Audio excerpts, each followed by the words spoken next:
creative arts industry. I hope to see you all there. Come and be enlightened. Come and let's turn our passion into career opportunities.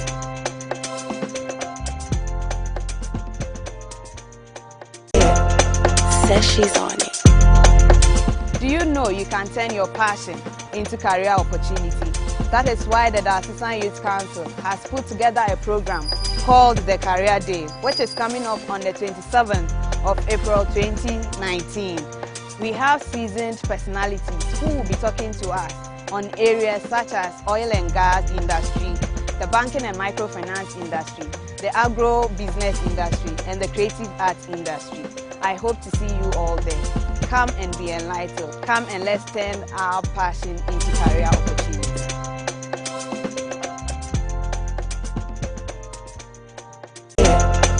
Says she's on it.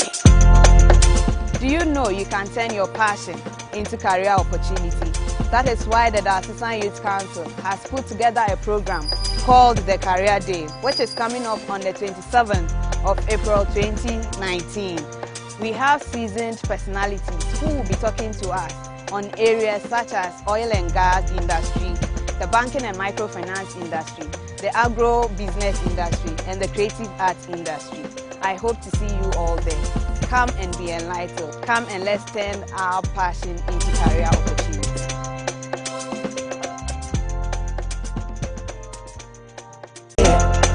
Says she's on it. Do you know you can turn your passion into career opportunity? That is why the Diocesan Youth Council has put together a program called the Career Day, which is coming up on the 27th of April 2019. We have seasoned personalities who will be talking to us on areas such as oil and gas industry, the banking and microfinance industry, the agro-business industry, and the creative arts industry. I hope to see you all there. Come and be enlightened. Come and let's turn our passion into career opportunities.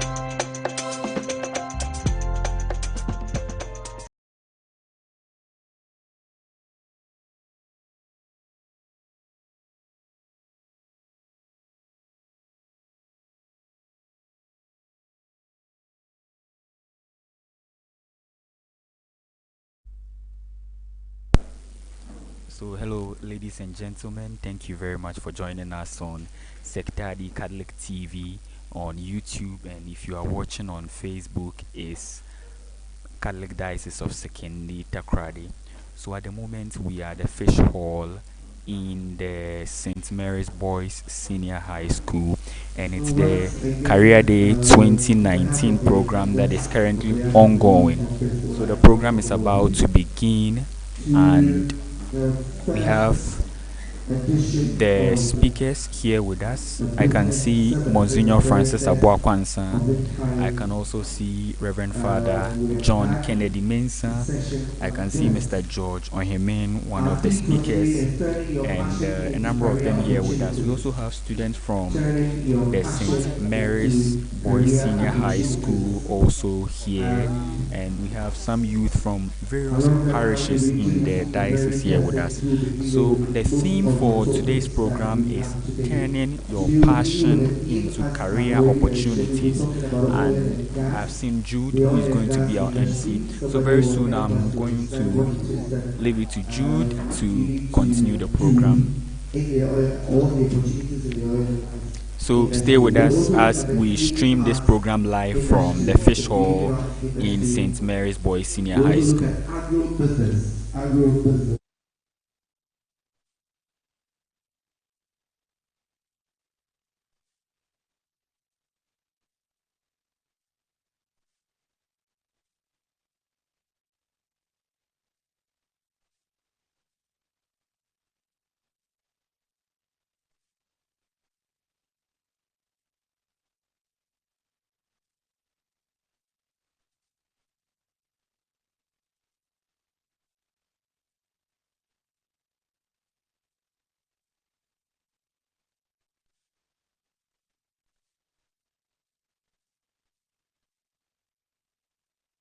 Appropriate for you. Would like to also invite Reverend Father John. Am I correct? Yes, John Kennedy Mensah. Put your hands together. He's a lecturer. He's a lecturer at Purdue Seminary. So those of you who wanted to be priest and all that, you may go and meet him there, lecturing you. Maybe at that time he may be your rector.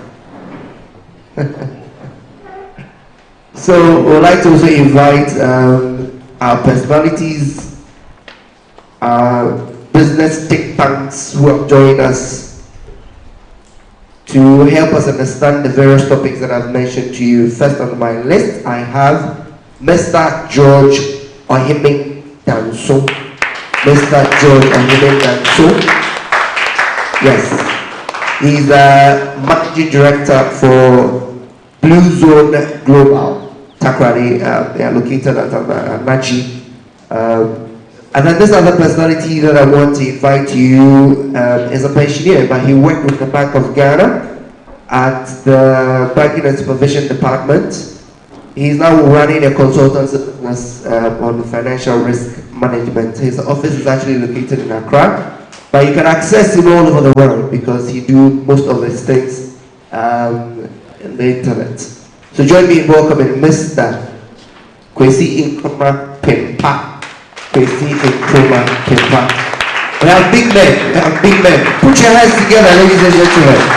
We have big men in our midst. Yes. I mean, if we have somebody who has worked in the whole department of Banking and Supervision, Bank of Ghana, then this person, obviously, you know, he'll be dealing with banking and microfinance as his topic.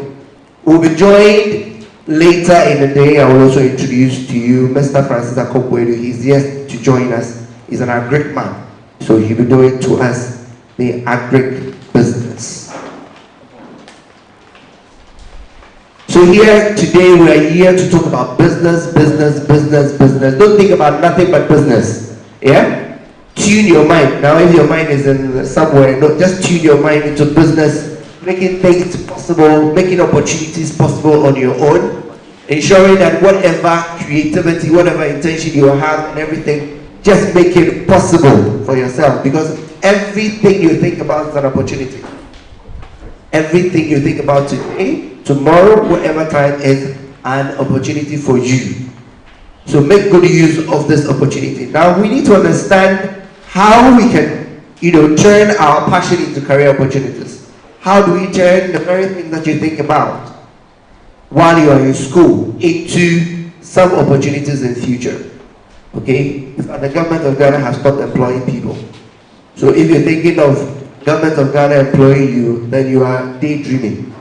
So you need to grow up. While you're growing up, begin to think about businesses that you can own on your own. Yeah? I see in you entrepreneurship, entrepreneurial people creating businesses to solve problems. Ladies and gentlemen, join me in welcoming Reverend Father Dr. John Kennedy Mensah to help us understanding the theme, turning your passion into career opportunities, our very first topic for today. Thank you.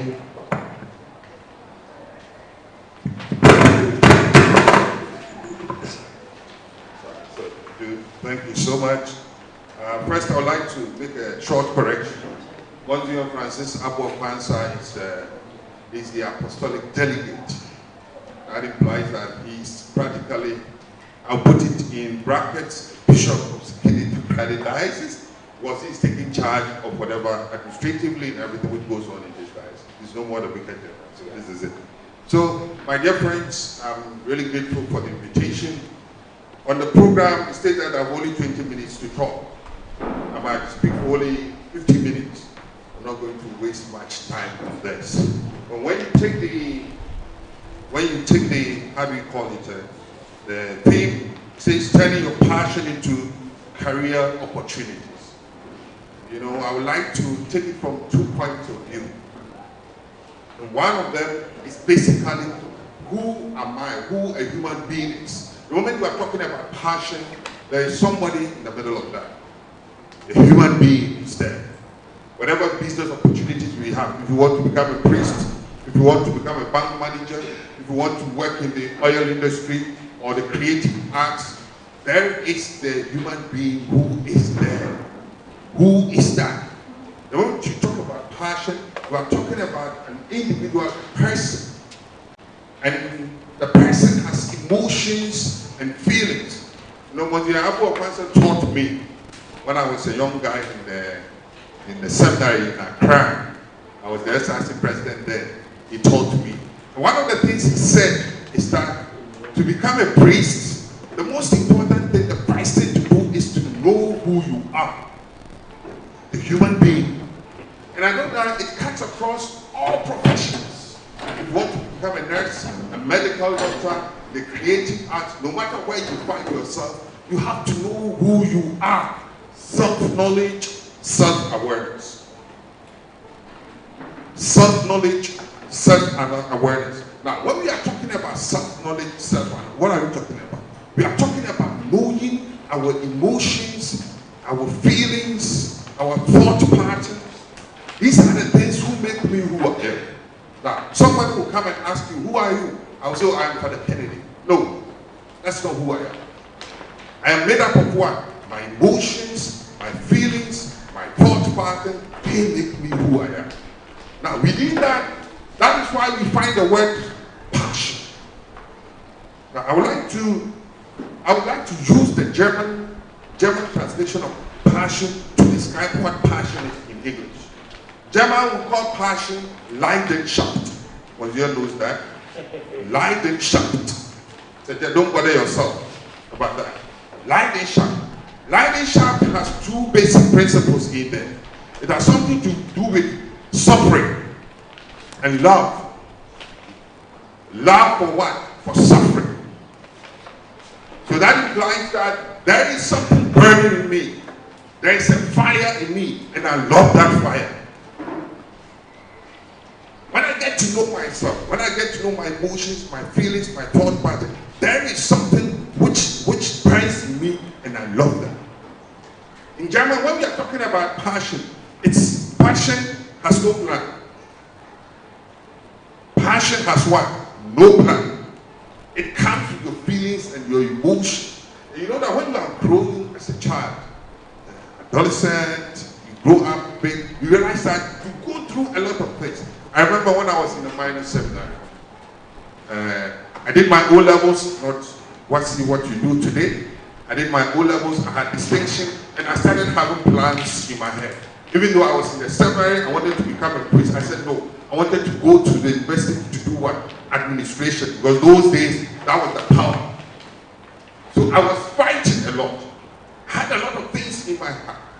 I went to the upper six, I finished it, and it became, I even bought legal forms.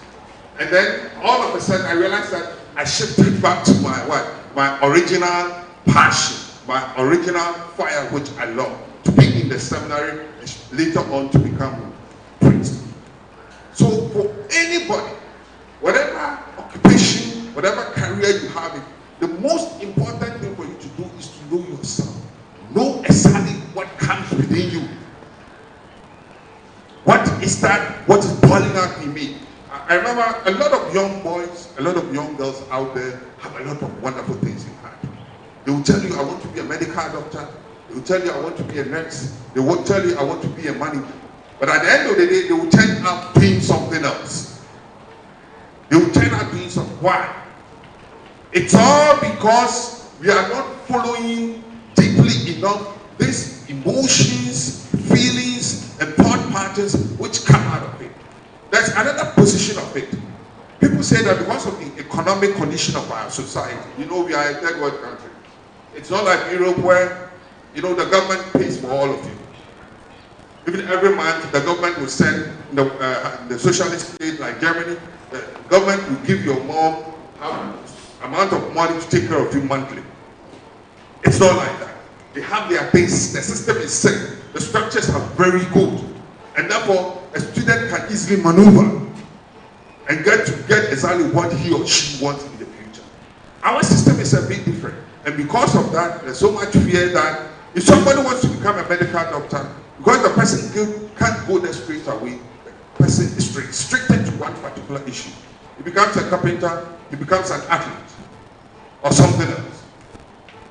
But our passion, if you get to know yourself, the emotions and feelings well, you realize that there is something we call what? The willpower. there is something we call the willpower, and that is missing in most of us as youth. That willpower to pursue that strange feeling, that love for that fire which is deeply in me. And that's what we're going to do. You know, the experts will talk about it in their own field. That, you know, you should have that. You know, Germans will say, Anti-Kraft, the willpower to do what? To overcome having inhibitions, to overcome problems which come your way to achieve your goal. So, my dear friends, when you are talking about passion, turning it into opportunities in your career, the most important thing for you as youth now is to get to know yourself. It's very, very important. Self-knowledge, self-awareness. Get to know who you are. I know that as you are growing, you know, the hormones are over 200%.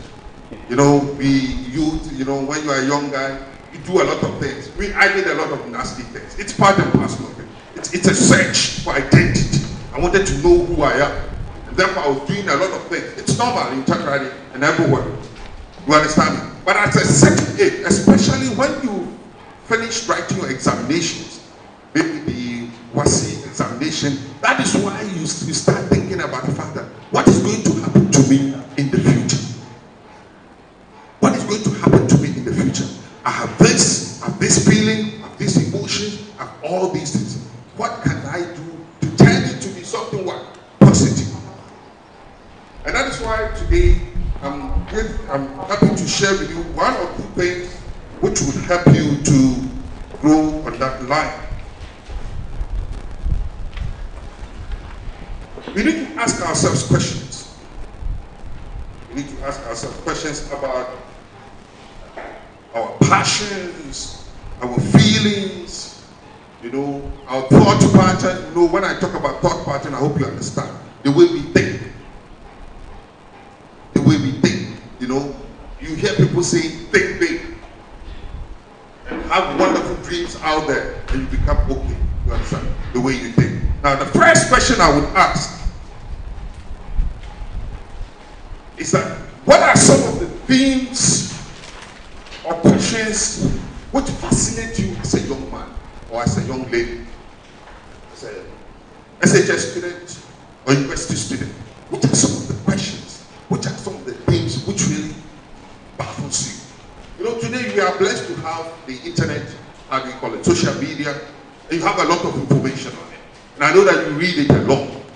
And by so doing, you have different views, different opinions all through. Now, getting to know yourself, you have to put in these questions.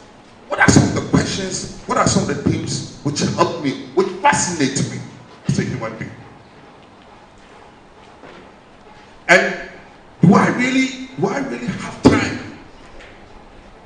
You know, I talked about self-knowledge, self-awareness. What does it mean? That implies that I should find time to know myself.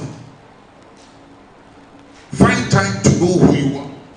And it happens mostly when you are alone.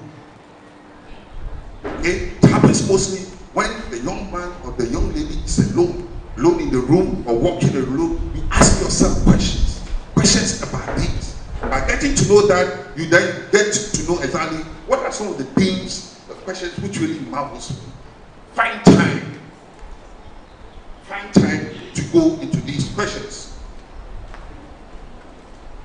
And the other third point is, are these questions, are these things which really occupy myself with, are they always there, or it just comes once and go? These things, are they always around? You are always entertain them, or just one-time thing, or questions which I ask myself? There's another point, which is for the youth very important. When I'm bored, what do I do? For our young men, young boys out there, when you are bored, what happens? I know that some of us, when we are bored, we do nasty things. That's our business. That's when you are growing, these are the things which come up. Some of the young girls, young guys out there nowadays, some of them, when they are bored, they just go into town and do nasty things, or they stay somewhere in one corner and do a lot of things. But ask yourself this question: when you are bored and alone, what do you do? The other point I would like to raise here is, what, as a youth in the school, wherever you find yourself, what are some of the duties, responsibilities you love to do more? What are some of the duties and responsibilities you in your free time, or when you are bored, or when you're on campus or in school, or when you are doing something, what are some of the duties you love to do? You know, when we are on campus, when you are in school, we have a lot of associations or clubs. You know, some of us will join almost all the clubs out there so that it helps us to grow. But on the other hand of the coin, we really need to know exactly what you are doing. Do you have that fire? It's like our footballers. You know, nowadays playing football is big money.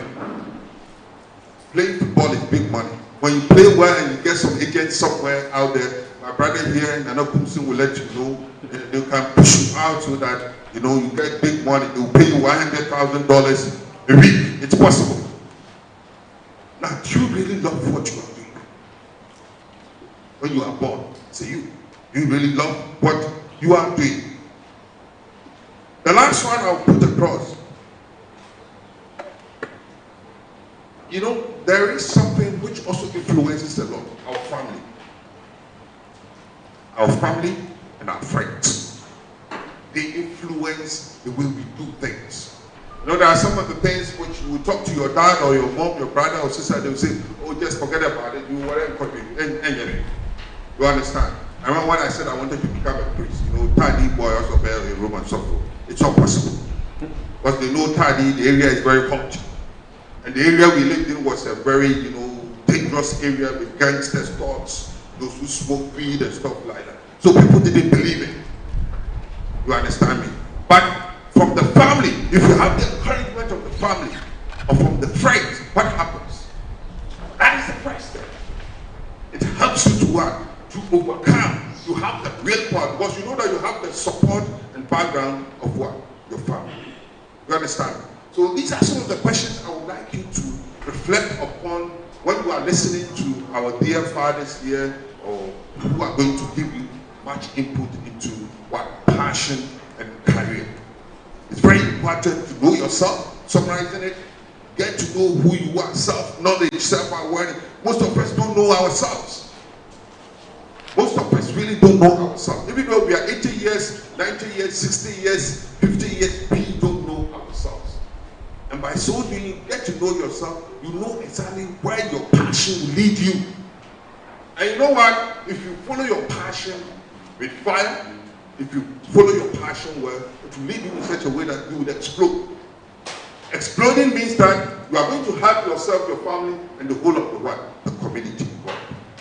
So this is my small piece for you. I hope it will guide you to understand what our dear fathers here are going to tell you. Thank you so much.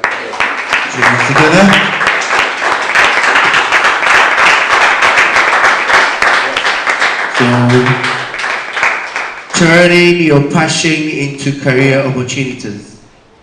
Very important that before you actually can find your feet on which career opportunity you want to pursue, you need to be aware of who you are. I guess when you're walking on the street and someone meets you on the way and asks you, who are you? The very first thing that you end up mentioning is your name. But Father Kennedy wants us to look beyond our name. So beyond your name calling, who are you? Beyond your name calling, who are you? Okay, so be aware of yourself, get to know of who you are, get to know of your abilities and capabilities, get to know of the things that you're able to do with ease without, supervision. And with that, it will help you to be able to come to terms with what you want to become in future. So I'd like to listen to the second conference. It's on oil and gas. So the oil and gas industry is going to start with our session. Mr. George Ohimin Danso is the one to help us understand the oil and gas industry. You're not excited because you're not clapping. You see, let me prefix your mind on what is happening. What is happening is that you are in Takoradi, you are in Westi region. Oil is mined in Takoradi, is mined in the Westi region, and you haven't seen the oil before. And we are inviting expatriates to come and work in our oil industry for us. When they finish, they take our monies back to their hometown, back to wherever they came from, to develop their towns, and we still sit here being impoverished. How do we tap into the opportunities of the oil and gas industry? Put your hands together once again for Mr. Danso. Thank you so much, Mr. MC. Okay, so before I think they get the laptop fixed, let me just give you a brief about me. All right. Okay, so thank you so much for the organizers too for inviting me to share my experience in the oil and gas industry. I'm very young, and sometimes we go to some offices or we go for meetings or conferences, and people ask, okay, so who are you? As Father said, the first question is, you have to know yourself, right? Apart from my position as a managing director for Blue Zone Global Limited, which is my own personal business, right? Then people go like, okay, so Blue Zone is doing A, B, C, and D. So they're expecting to see a big man with a gray hair and a whole lot of stuff. But then they see a small boy in a jacket. Sometimes I just put on a shirt with a tie, right? And I just walk around. Because I know who I am, I know what I can deliver, right? And so I think this session is good for us as we are young guys coming up, we are still in school, some are also out of school, thinking of what to do. We have oil and gas in Takoradi. Takoradi is the oil hub now in Ghana. So we need to benefit from it. We need to make sure that yes, we can also have a share in the oil and gas resources. So my name is, as I said, my name is George Odemeda, so the managing director for Blue Zone Global Limited. Blue Zone has been in existence for over 5 years now. We started in Accra. I think that was in the year 2017. We came to Takoradi. We had an office in Accra. We were doing very well, but not that so much well, because we were far away from the operators or from the rare activities. So we decided to come to Takoradi to also have an office in Takoradi. So all being so good, I think when we got so close to the operators here, yes, we are getting a lot of contracts. We have few contracts we are executing, and currently we are managing an accommodation batch which contains almost about 620 personnel, which they did the maintenance for the FPSO Kwame Nkrumah. So at least Blue Zone is not doing that bad. Okay, so now that we have the slide ready.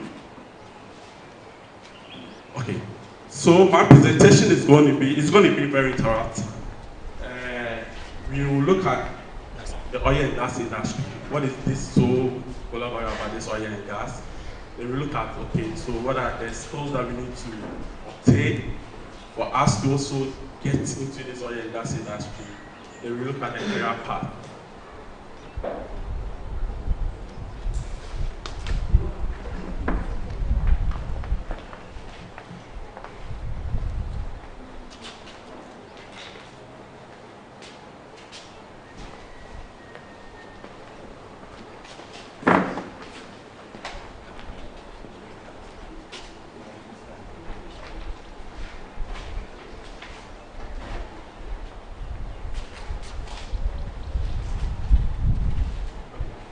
Because of time, we'll just be skipping most of the things here.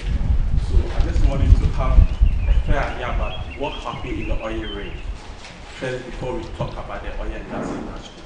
Okay, so you see this young man sleeping in his cabin. He's on the oil rig. The oil rig is the machinery or the equipment, let me put it in the layman's term, that is used in what drilling or getting the oil from the seabeds or from underground. Yeah. Now, when he wakes up in the morning, he checks his time.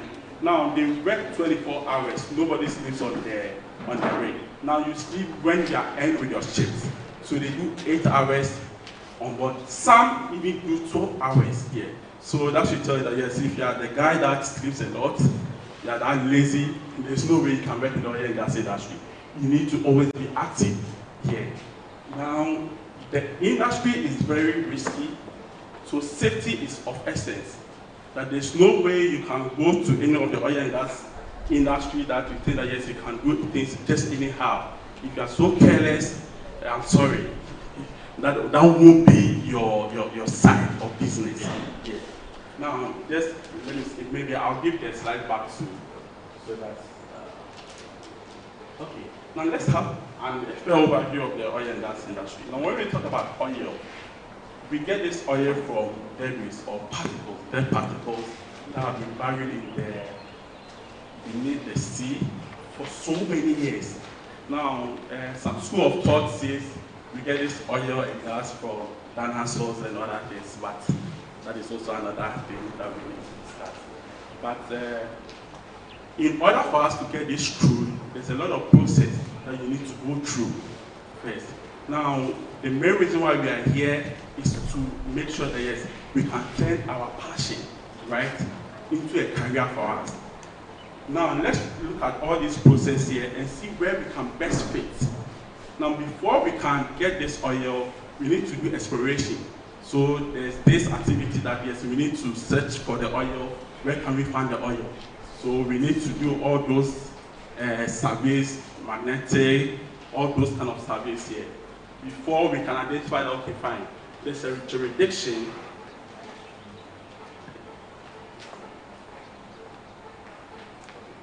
So,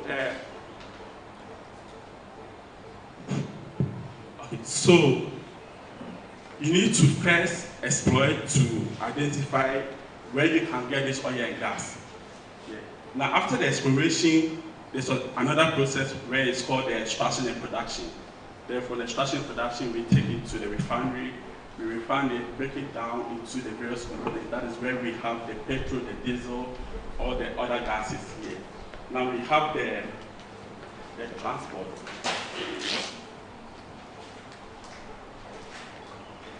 This oil and gas industry is very broad.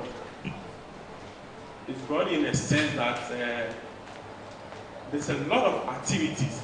So we call it the supply chain, the oil and gas supply chain. Now, if you look at the oil and gas supply chain, we have the upstream, we have the midstream, then we have the downstream. So if somebody works probably at the filling station, he's also working in the oil and gas industry. So it is not always about those on the rigs or those in the vessels that are working in the oil and gas industry. So you can also work at the refinery too as well. So there's a lot of opportunities in the oil and gas industry. Because if you look at all these sectors from upstream to midstream to downstream, there's a lot of opportunities. Which I believe that we need to have a lot of talented youth in this industry.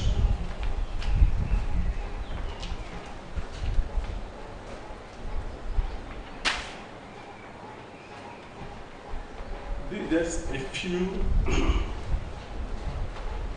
Now, if you look at the upstream industry, so the upstream industry is where we do the exploration, where that is the first point of getting this oil and gas. So, where we need to identify a jurisdiction where there's an oil here, so that is what is called the upstream industry.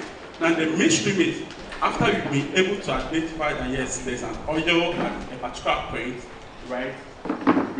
After all these guys have done their exploration, extraction, production, then a tanker or a pipeline connects to the reservoir, push this crude to the refinery.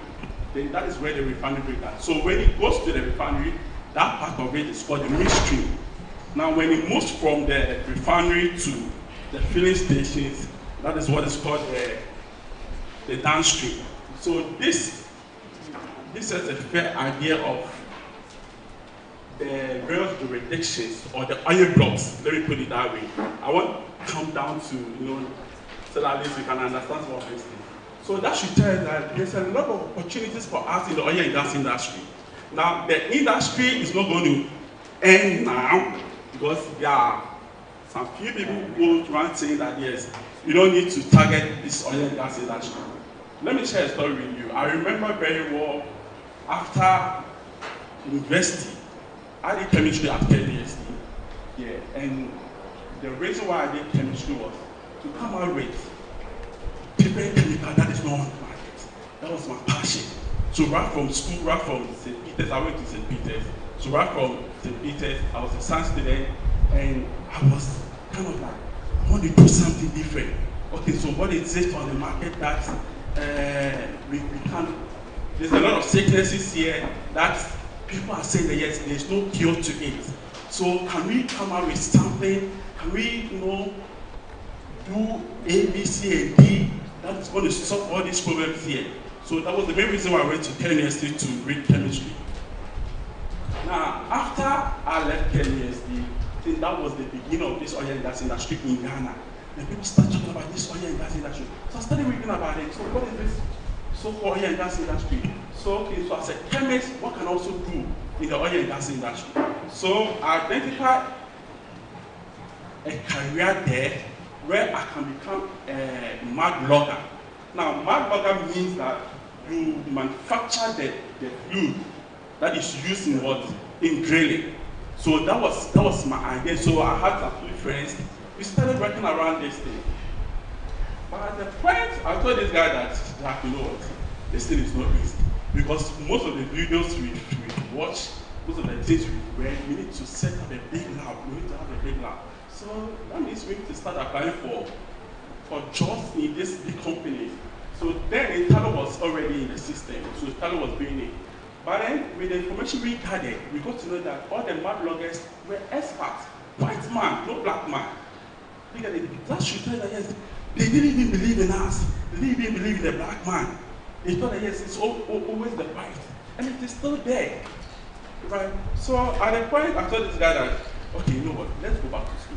So let's go do our masters and maybe when we come back, we can get this opportunity at Talo and ENI.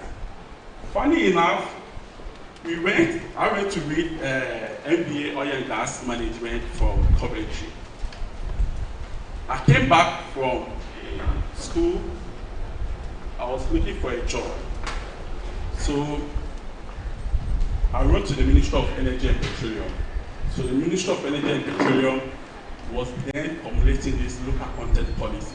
So the local content policy is basically a policy that is going to guide or going to help Ghanaians also participate in the oil and gas industry. Because no, this industry is not in Ghana, it is very new in Ghana. So what can or what policies need to be formulated so that at least each and every one or every Ghanaian will also benefit from this industry. But during my thesis, my master's thesis, I wrote a project topic on local content policy, which I used Nigeria as a case study. Nigeria has a very big oil and gas industry, and their industry has been in existence for a very long time, so they have a lot of experience. Most of the guys in Nigeria have a lot of experience. So I used Nigeria as a case study, pick a lot of information from Norway, pick a lot of information from Singapore, pick a lot of information from South Africa. But South Africa's local content policy wasn't just towards the oil and gas, it was just to the car manufacturing. So what I did was, okay, fine. So this is it. So what can we do in Ghana? So Ghana, we don't have this local content policy. So what are the gaps in this local content policy? Now, I just want to let you to know that my passion is reading. I like researching. I like doing something that maybe probably nobody have even thought of. So I started reading about this, and I have friends who were like, no, Jack, this topic is so crazy. No, because you might not have a lot of information. And even those information might not even be pertaining to what Ghana even intends to do. I said, okay, this is academic thesis. So let me just go ahead. I wrote those things, and after my master's, I came down, as I said.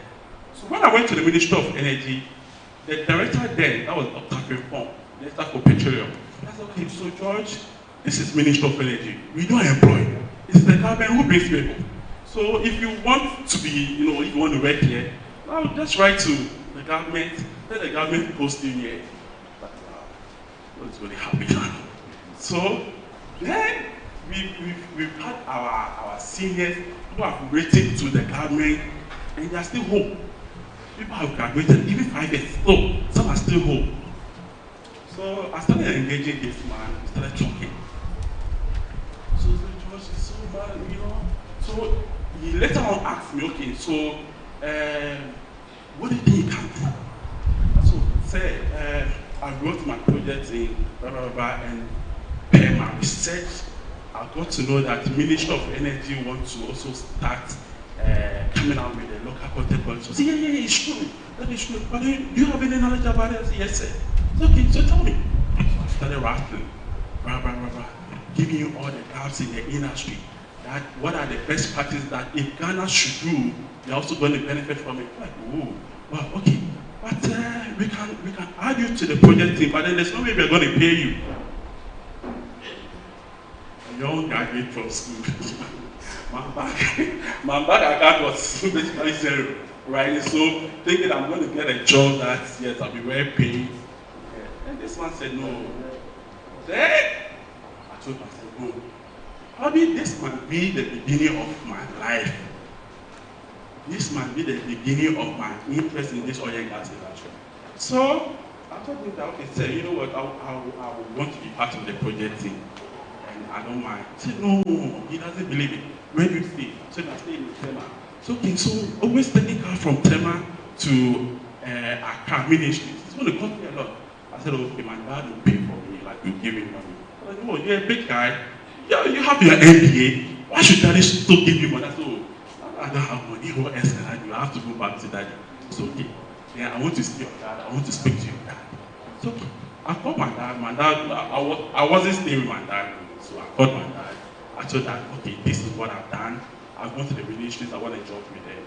So the man said, blah, blah, blah. Okay, so the next day I met my dad. We went to the ministries. We told my dad, my boss there. I told my dad that, okay, so George is so amazing. And I like what he's doing.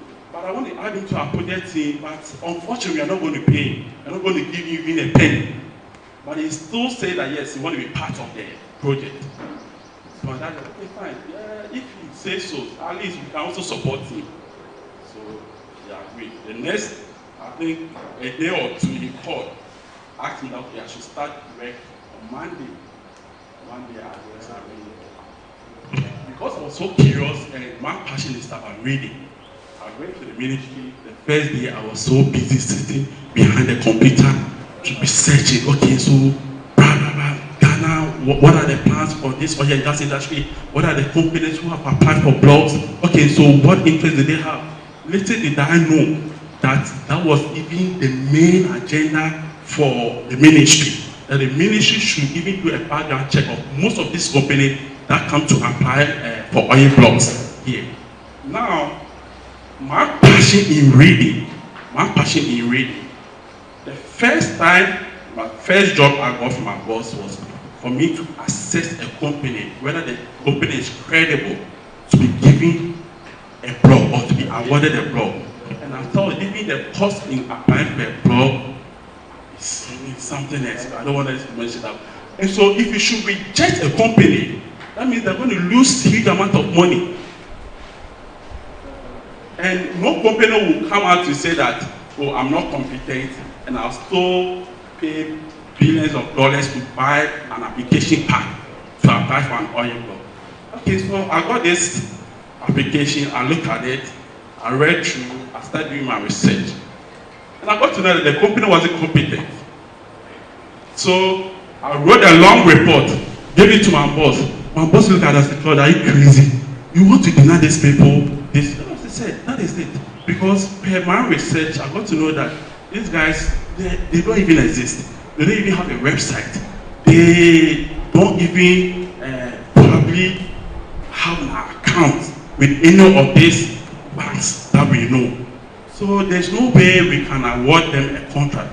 He read the report and said, George, that's a good job done. So he also wrote to the minister to tell the minister that this is the research we've done. wrote his name there. He didn't even write my name there. That's the funny thing. So, let me cut the story short. I spent almost about 2 years at Ministry of Energy. This was a case where the man said he wasn't even going to employ me.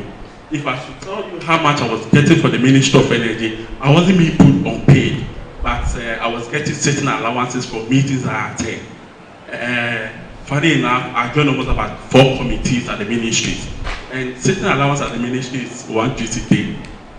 So, when I was at the ministry, I got to know that there were a lot of loopholes in this oil and gas industry. Then Talo was bringing a lot of experts to do minor jobs. So if, let's say, they need a men's man, they have to bring somebody from Poland. If they need cleaners in their vessels on the oil rig, they need to bring people from Russia.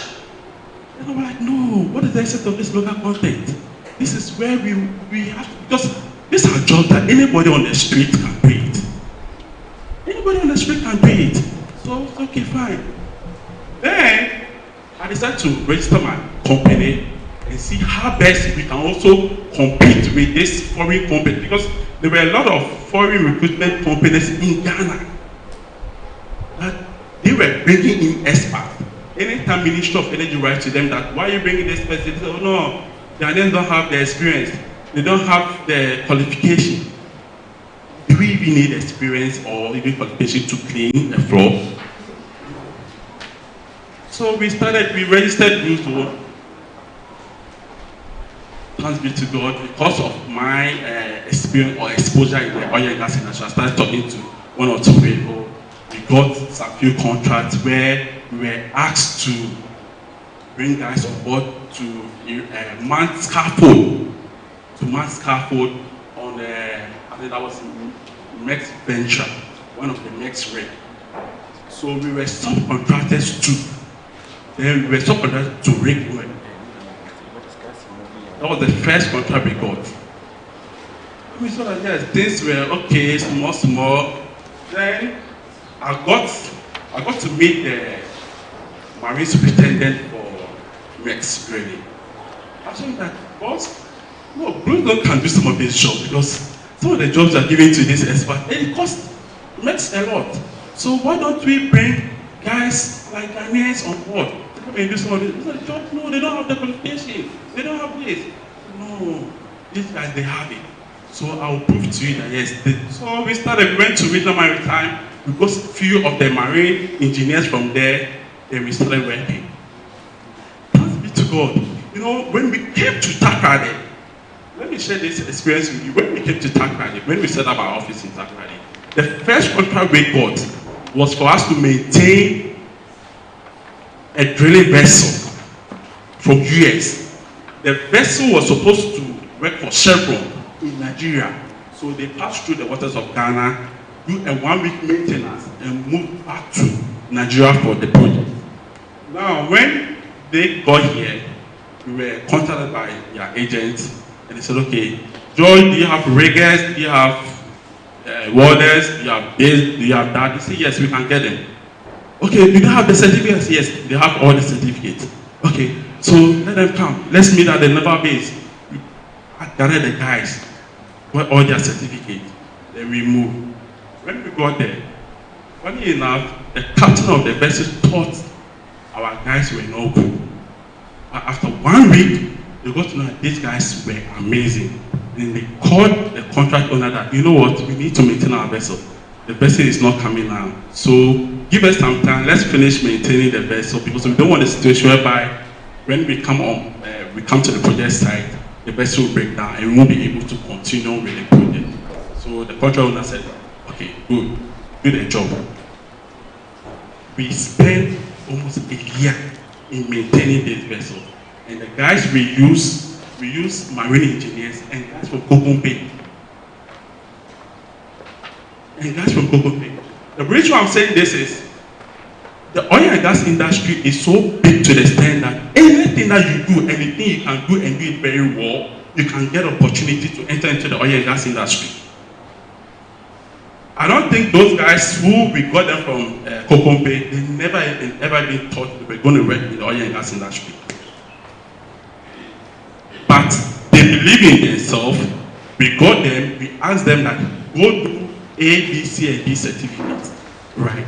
They did that, and now they are all working in the oil and gas industry, not even on our project, on a different project altogether. So, if you have a passion, and you think that, okay, you are the guy that can talk very well, you are the guy that you can do something with your hands, I believe that this is where you need to make sure that you do it and do it very well. Now, aside all these things, we go to school, we learn. Now, I sometimes don't want to say that the oil and gas industry is just towards engineering alone. No. Yes, it is full of engineers, though, but there are a lot of opportunities that you can still find in the oil and gas industry, that you are not necessary to be an engineer here. You can work in the managerial position, you can work as a data analyst, you can work as an IT person in this industry, and you still be working in the oil and gas industry. My conversation is more geared towards the upstream, but let's come down to the midstream and the downstream so that I can wrap up here with you. Now, the midstream is where you have to transport the crude from the, let's say, from the sea to the refinery, right? Now, there are also a lot of opportunities at the refinery, so you don't have to always target the Tullow, the Cosmos, and ENI. You can also look at those. You can look at Tor, the oil refinery, and look at most of things now. Most of these small refineries are building up in Tema, so you can also look at them. Now, apart from that, when it comes to the downstream, that is where we have the Total, the Shell, the Gore, and all those things. All those, they are all part of the oil and gas supply chain, right? So if you think that yes, you are good in sales, you are good in marketing, you are good in even in IT, right? You still have an opportunity in the oil and gas industry. I think I wasn't able to share the slides, but I'll give the slides out so that you look at it. Thank you. So, thank you very much. Put your hands together. Yes, Mr. George. I think that So has done great things, and we are very grateful, sir. I think according to the program, there is time for questions and answers, but I will implore you that you write all your questions down. We'll finish all the presentations, and then we'll have time for questions. Okay? Then so if you get up and then you want to ask a question based on oil and gas, based on any of the areas that has been spoken on, then we can respond to it accordingly. So we want to run quickly with the program. If Mr. Nana Kumsing, if you are here, and Miss Teresa Esifua, very sorry, I need to introduce you. Please join us on the high table. Yes, put your hands together for Miss Nana Kumsing. Nana Kumsing. I don't know why they added Mr. to your name when you're already Nana. So, if you are Nana, you don't add Mr. to your name already. So Nana Kumsing, thank you for coming.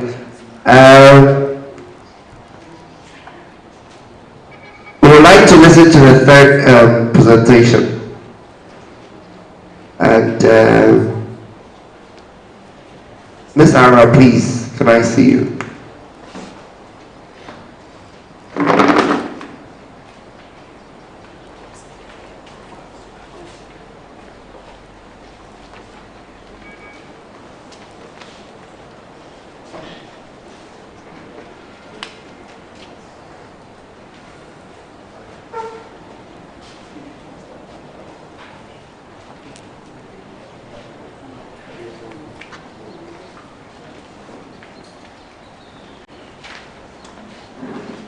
Okay, so ladies and gentlemen, for the creative arts industry, the person to help us is our own Nana Kumsing. He's a radio broadcaster too. He has a very good voice. On the 27th of April 2019. We have seasoned personalities who will be talking to us on areas such as oil and gas industry, the banking and microfinance industry, the agro-business industry, and the creative arts industry. I hope to see you all there. Come and be enlightened. Come and let's turn our passion into career opportunities.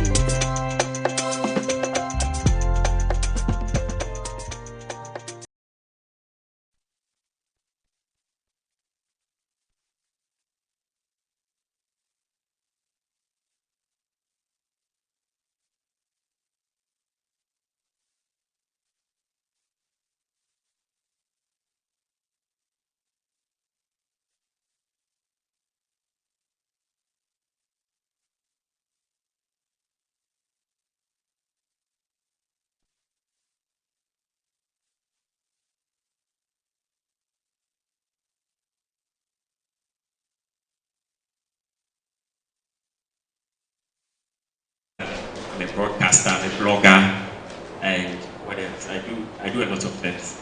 And I'm here to talk to you about the creative arts really and all the aspects within the creative arts sector. So whilst we wait for the slides to be ready, how many of us know about the creative arts sector? When we talk about the creative art, what comes to your mind?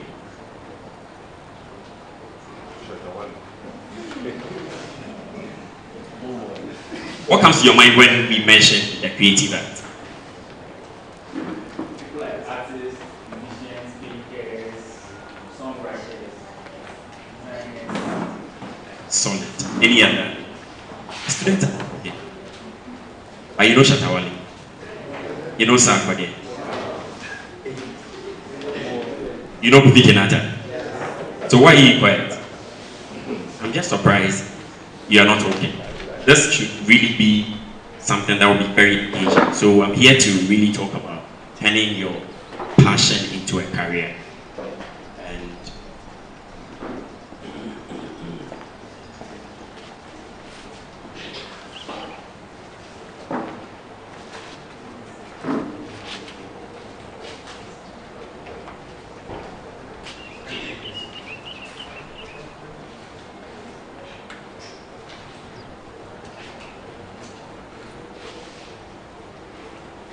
Alright, so turning your passion to career opportunities. So really, let's answer these questions, but we'll answer them at the end of the presentation. What can you do without getting tired? What can you do without getting tired? These are the questions I would want you to list them down, and we'll continue. We'll answer them after the whole thing. What can you do without getting tired? There's that one thing that when you are doing, you don't feel exhausted. There are some of you here who can talk about sports, Man U and Liverpool throughout the day. You won't get tired. Chile and this guy, and you mention all the players, and you won't get tired talking about them. What can you do really without getting tired? What one thing can you do in your life? What one thing in your life? What one thing can everything in your life hold on for?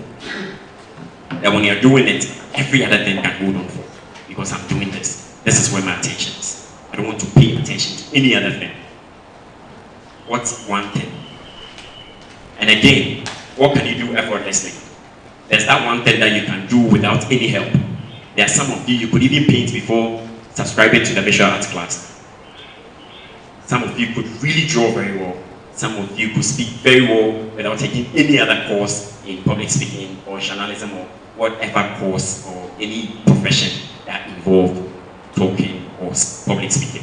And again, we are in a church setting, so I have the liberty to add this. Should God come today, what would you want him to say? Well done, good and faithful servant. If we are all waiting for the judgment day, right? All of us are Christians, right? Are all of us Christians? So we believe in the judgment day and all that, right? So if God should come today, what one thing would we want him to say? Well done, good and faithful servant. And the last question, what are you most effective in? What are you most effective in? And anyway, I attended at the Sadao College. It's an Anglican school, so I kind of have some vibe with the Catholics. I know some of the things that you do. So, really, we are going to answer questions again. What comes to your mind when these names are mentioned? When I mention Kwame Nkrumah, what comes to your mind? When I mention Atai, what comes to your mind? When I mention Osama bin Laden, what comes to your mind? When I mention, he said what, bomb? When I mention Barack Obama, what comes to your mind? And when I mention Sarkozy, what comes to your mind? So all of us are writing our names. All of these people were given names from birth. But their names, whilst they were growing up, turned to something else.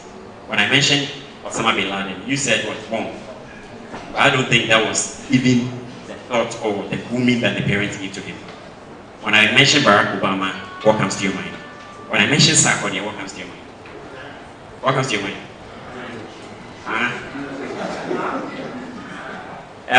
So really, these are the people that all of us are writing our names, and we are using our passion to turn into career opportunities.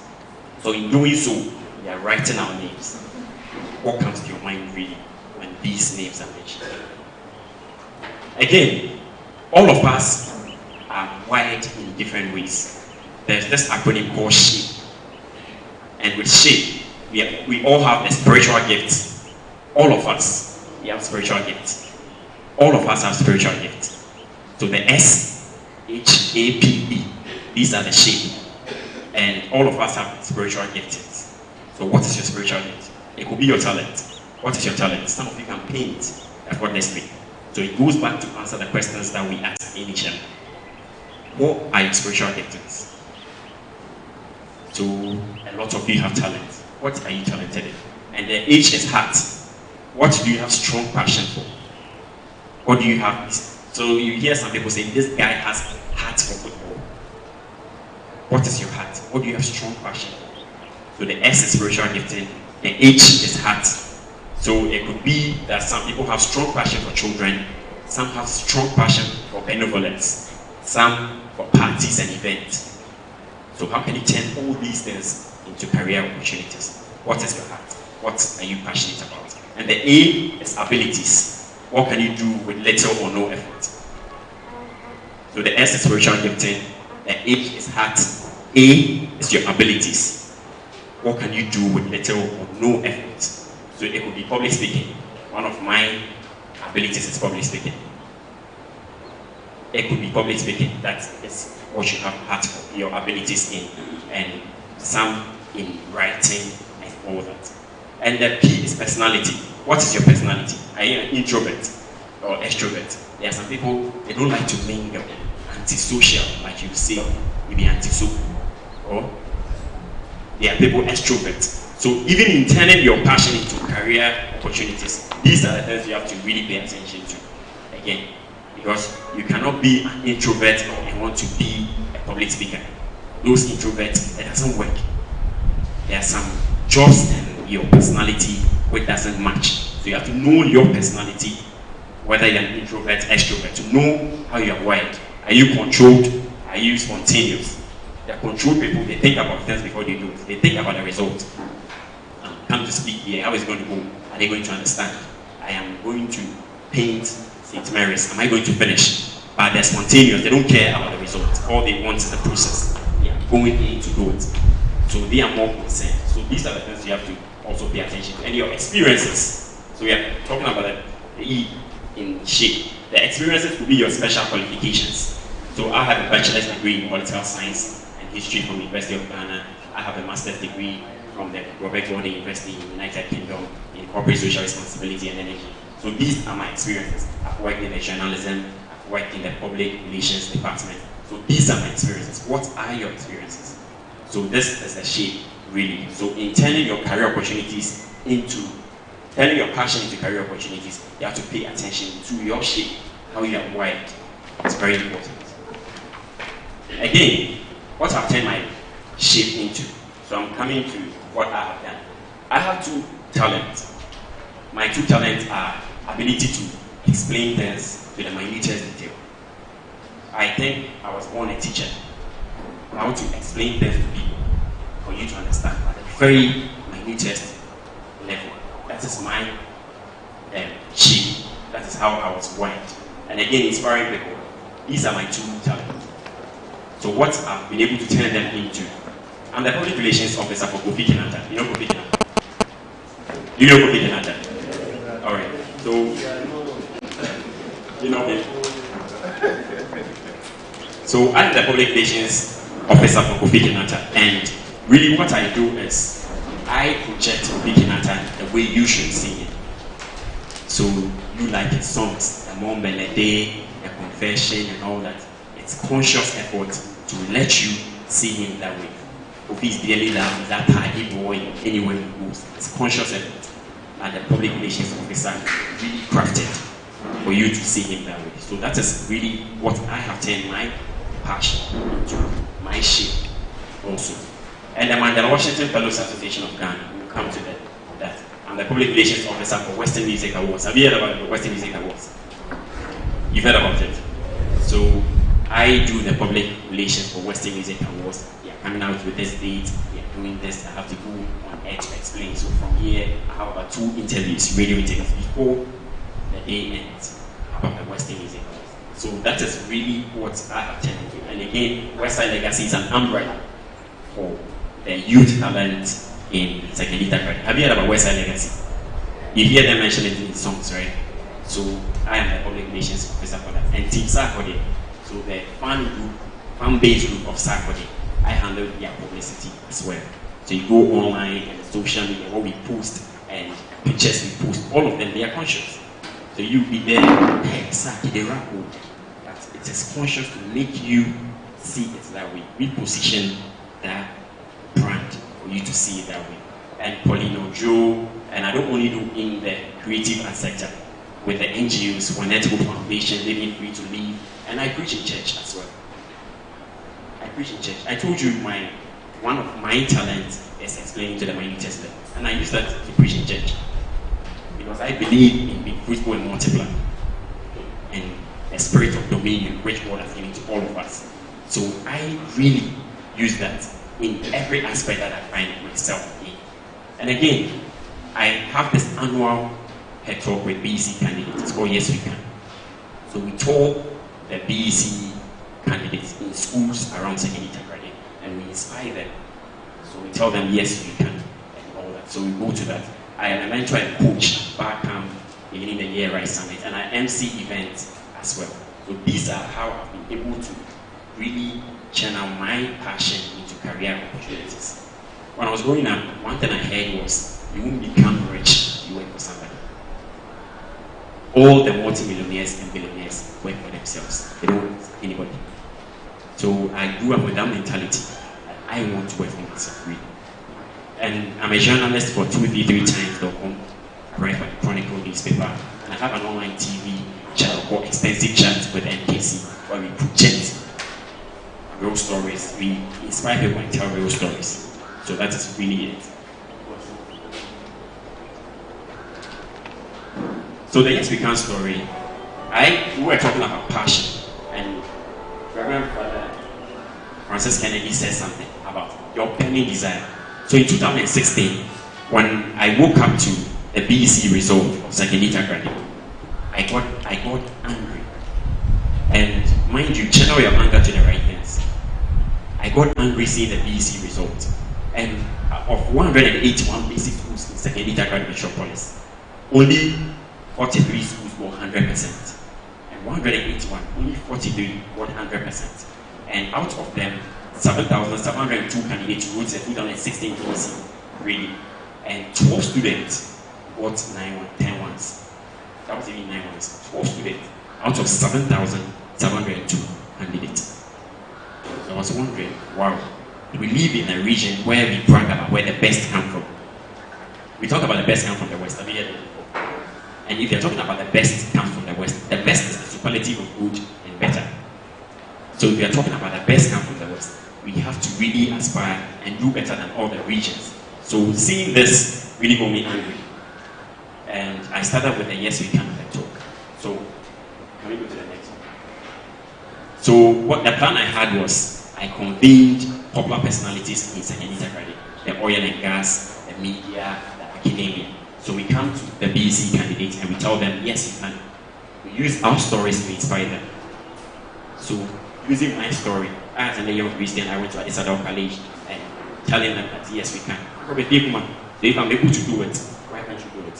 So I convened popular personalities, and famous of them in the region. You see Patricia Simpson, you see CDs and artists, you see Nero X there. So when they come to you to speak to you, you know them. So when they tell you that you can, it inspires you better than, yes, your teachers also do. So we come to add up to what your teachers have done, really.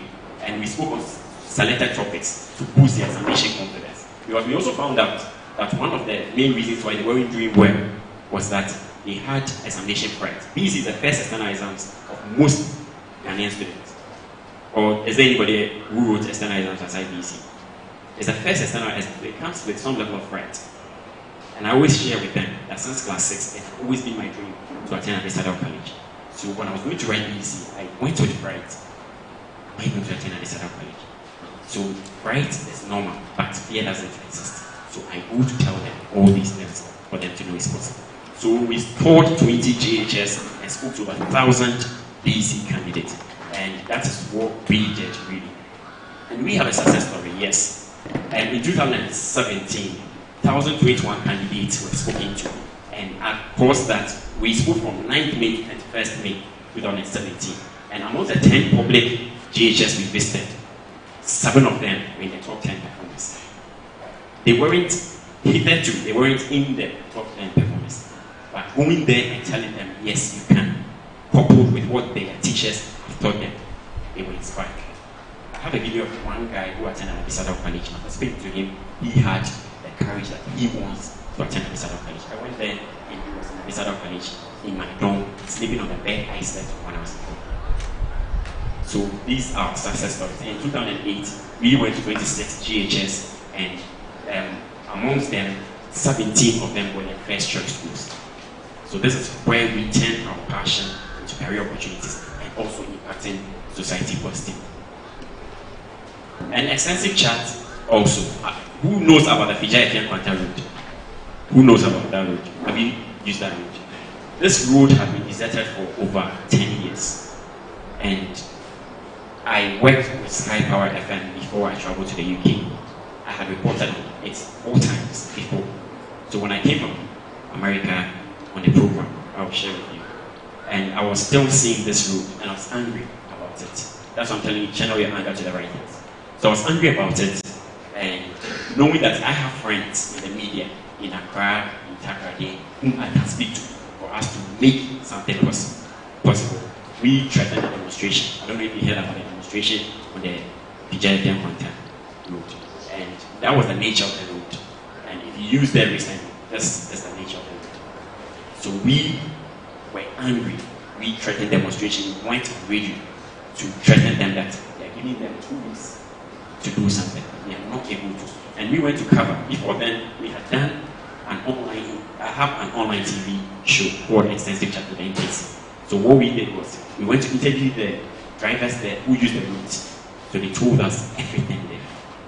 And we did that. And the Cape Mental Home, I don't know if you know about Cape Mental Home. Again, we went to interview them, we told the story. There's this woman at Aprambo who takes care of mad people in the Western region. So she has brought all of them to her home, her personal home, and because of that, her children don't even want to associate with her. And she has been taking care of them, and she relies heavily on benevolence and donations. So we told the story of her, and in that Christmas, 2017 Christmas, we got a lot of donations where she was even telling us she doesn't have room enough to store, so we should help people that it's okay. So this is our success story, really. And you heard about the woman who stole the baby from Akese. Did you hear of that? So that story really, yes, the woman has been sentenced to 5 years. The man didn't know anything about the story. So the man, I'm sure you know about the story now. So I went to a woman. I grew up there, so that should be my base. So I went there, and when I spoke to them, they told me the story of the guy. And the guy was absolutely innocent. So we told them the story of the guy, and the guy had been given bail. And the police asked of the video, the interview that we did. And the guy is free now. So this is our success story of what's the view of our success story.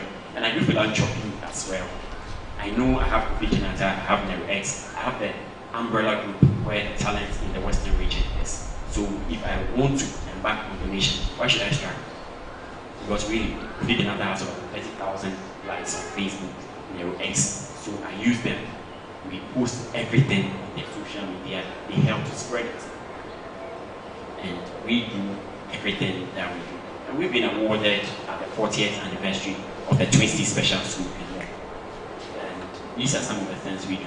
And have I really gained anything out of it? You ask. Yes. So in 2015, I had a scholarship on the Tallow Group Scholarship Scheme to stay for my master's degree in the United Kingdom, where I studied MSc Corporate Social Responsibility and Energy. And it was out of 5,751, and only 41 were chosen. But I thought I was doing something I loved. I didn't even know it was rewarded. So they opened an application and I just applied. So when I applied, out of 5,751 across Ghana, and they chose 41, that's even less than 1%. And I was raised, I was part of it. And again, so I went to the UK for 2 years to do my master's degree. And again, the Mandela Washington Fellowship Program, I don't know if you know about it, it's the US Embassy sponsored program. And across Africa, 1.2 million applied, and they chose 700 across Africa. Out of 1.2 million. And in Ghana, 12,731. And they chose 33.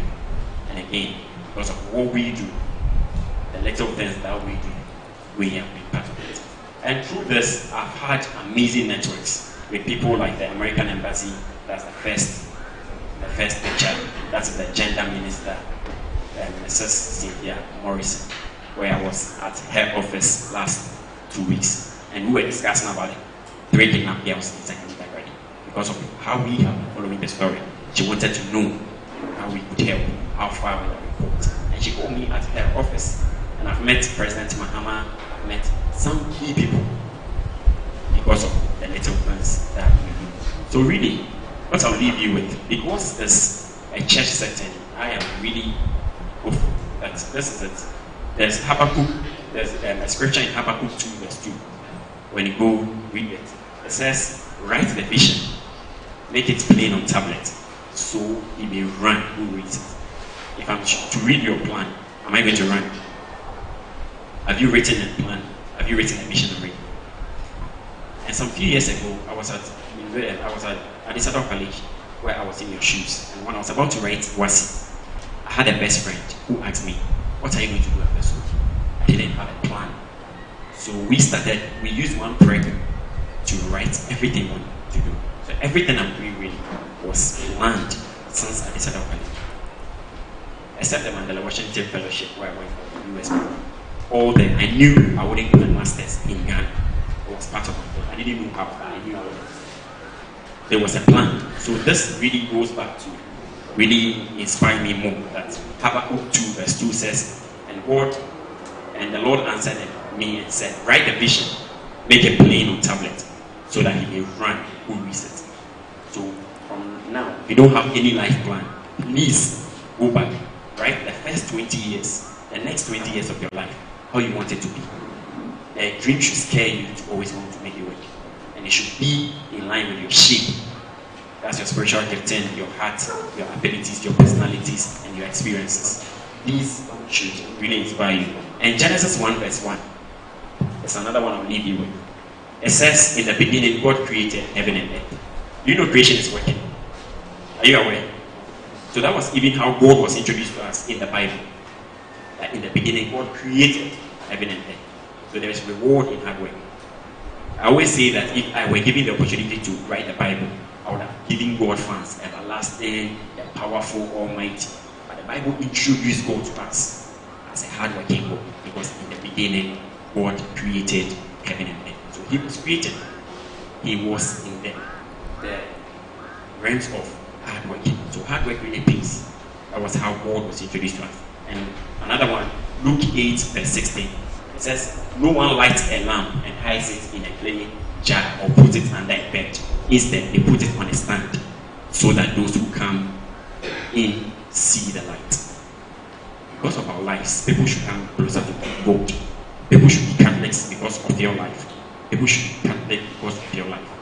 So if you are doing something very inspirational, very impactful, they will ask, where is he? Oh, he's a Catholic, he's here and that. So nobody lights a candle and put it under a bed. you should shine. You should be a lighthouse of the city. That everybody may know that because of you, because of me, I have to be a Ghanaian. Because of you, I have to be a Christian. So really, what are your passion? How can you turn it into career opportunities? So thank you so much. And we'll be available. What are your passion? How do you turn them into opportunities? Nana Yekase, Nana Kunse, we are very, very grateful. It says, let the little light shine. Don't light your candle and put it under a bushel. No, put it on top of it so that people can see and then attest to it that God is doing something great in your life. Francis and your crew, can we have some music while we prepare for the next session of the program? Now, we all know of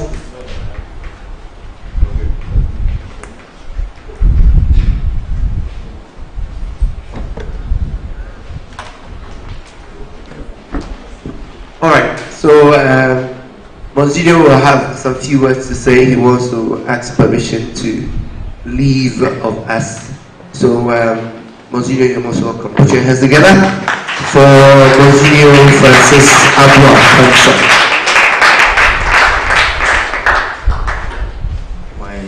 My friends on the panel,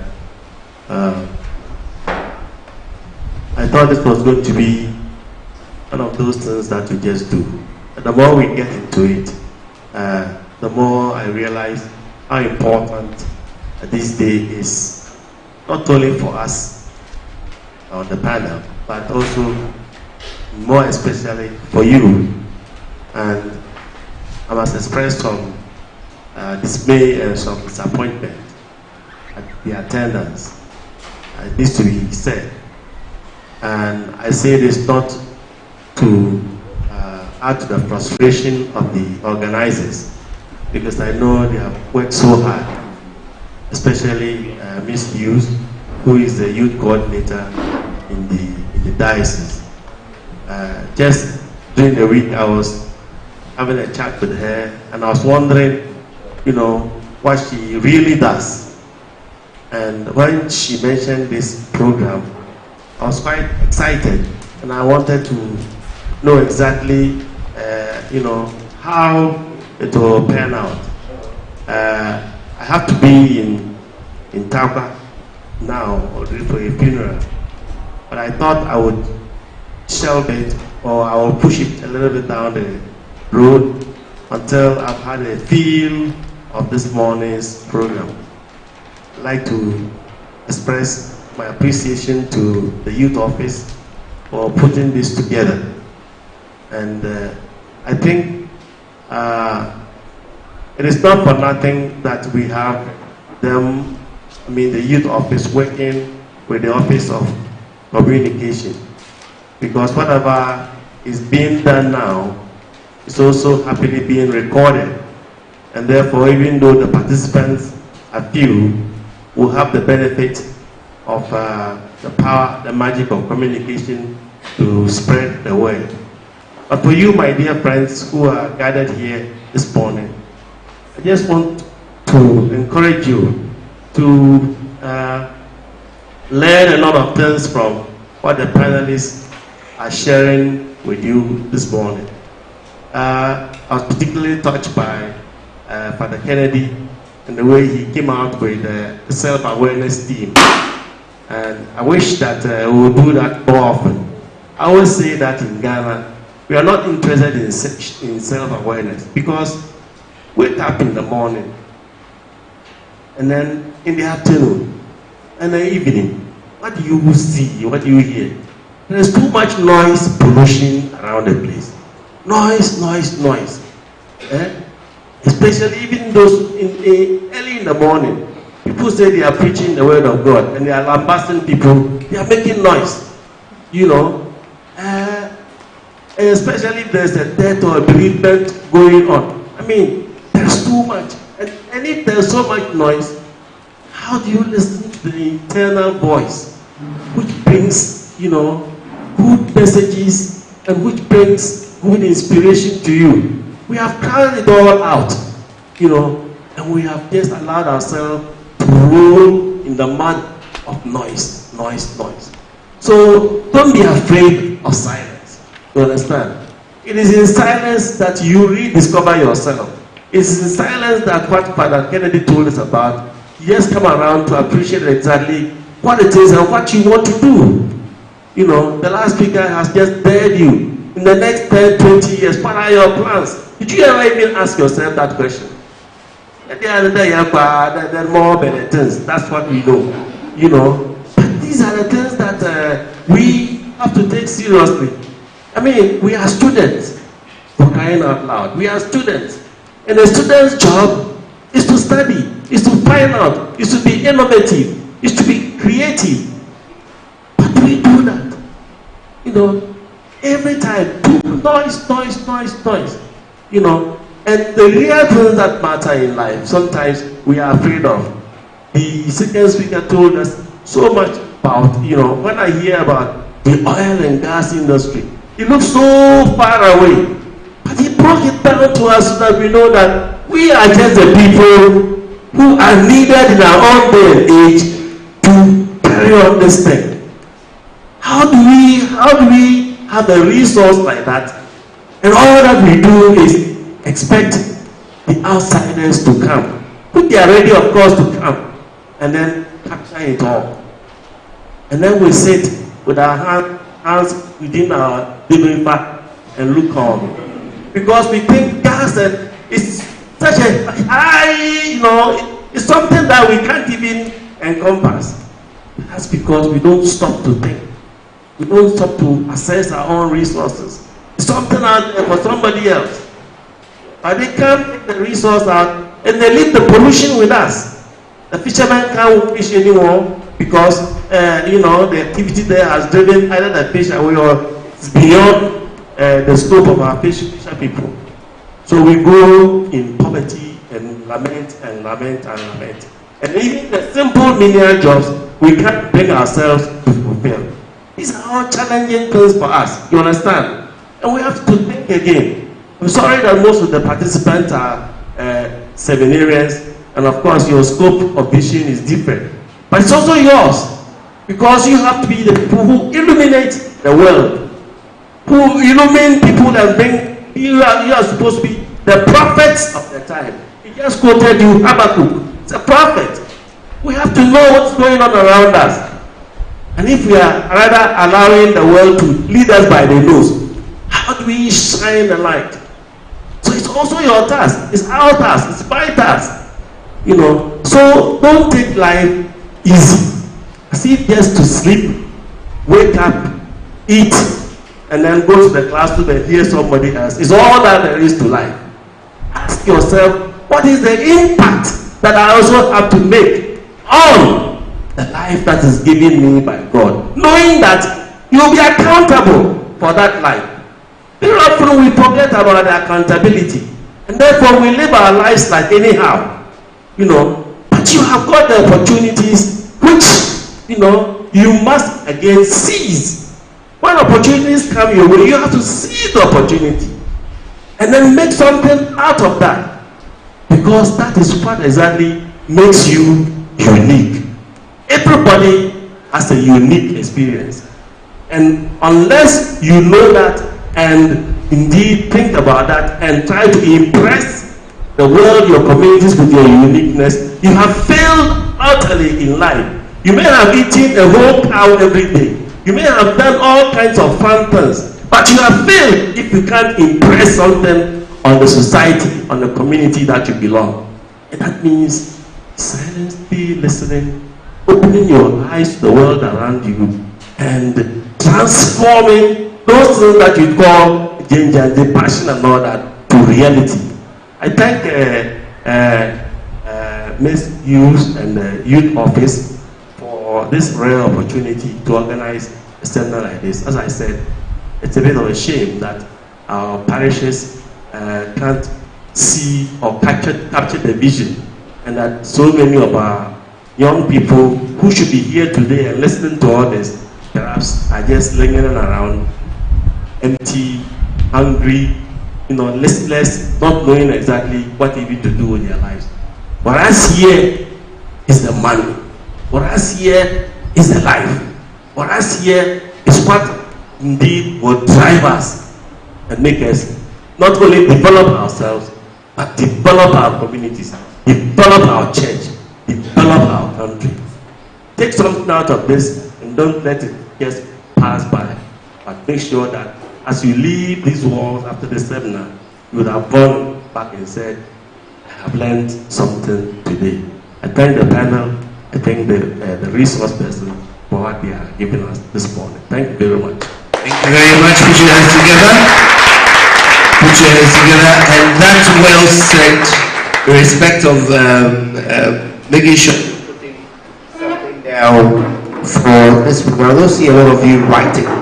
Okay? And so you need to develop that act of writing. Write. You are given notepads. Those notepads are not for your core mathematics to solve questions and all that. It's meant for this seminar. So please, write and jot down notes. That's the organizers. I tell you, the world out there is not an easy joke. It's not easy at all. You complete school, you come out and you face the real challenge of the world. Somebody say it don't be easy. So since it don't be easy, we want to understand the banking industry. We want to understand how we can tap opportunities in the banking industry and the microfinance industry as well. And somebody who is more experienced in that field, who was actually in the field ensuring that people were complying with the rules of BOJ, is here to help us understand the microfinance industry. And those of you who dream to becoming bankers, how do you go about it? Join me, welcome Mr. Kwesi Nkrumah Pepa. Put your hands together for him, ladies and gentlemen.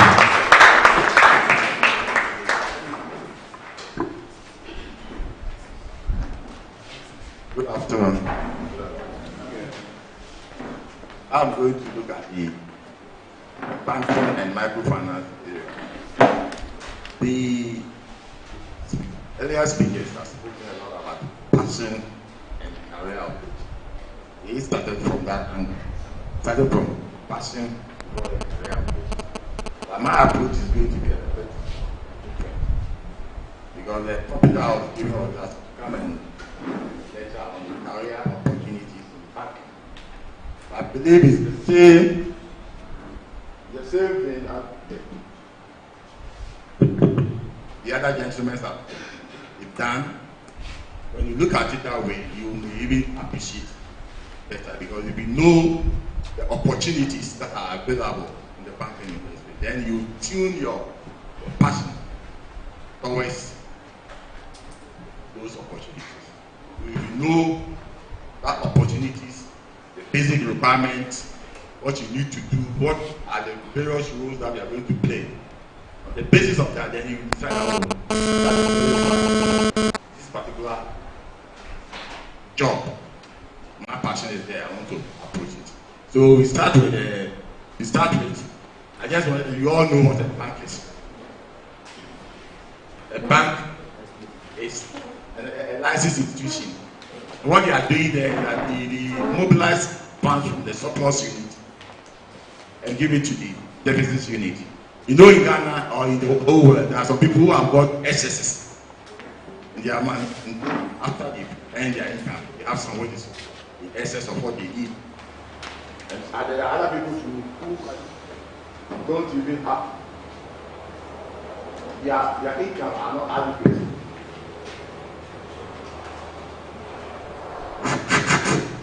So bank, all that bank does is that they mobilize surpluses from the assets, those who have more, and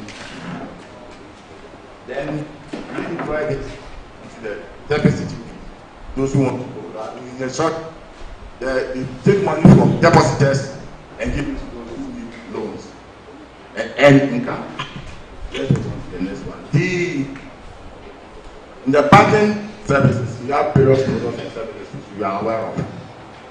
We have listed some of them. This is what you do in the banking industry.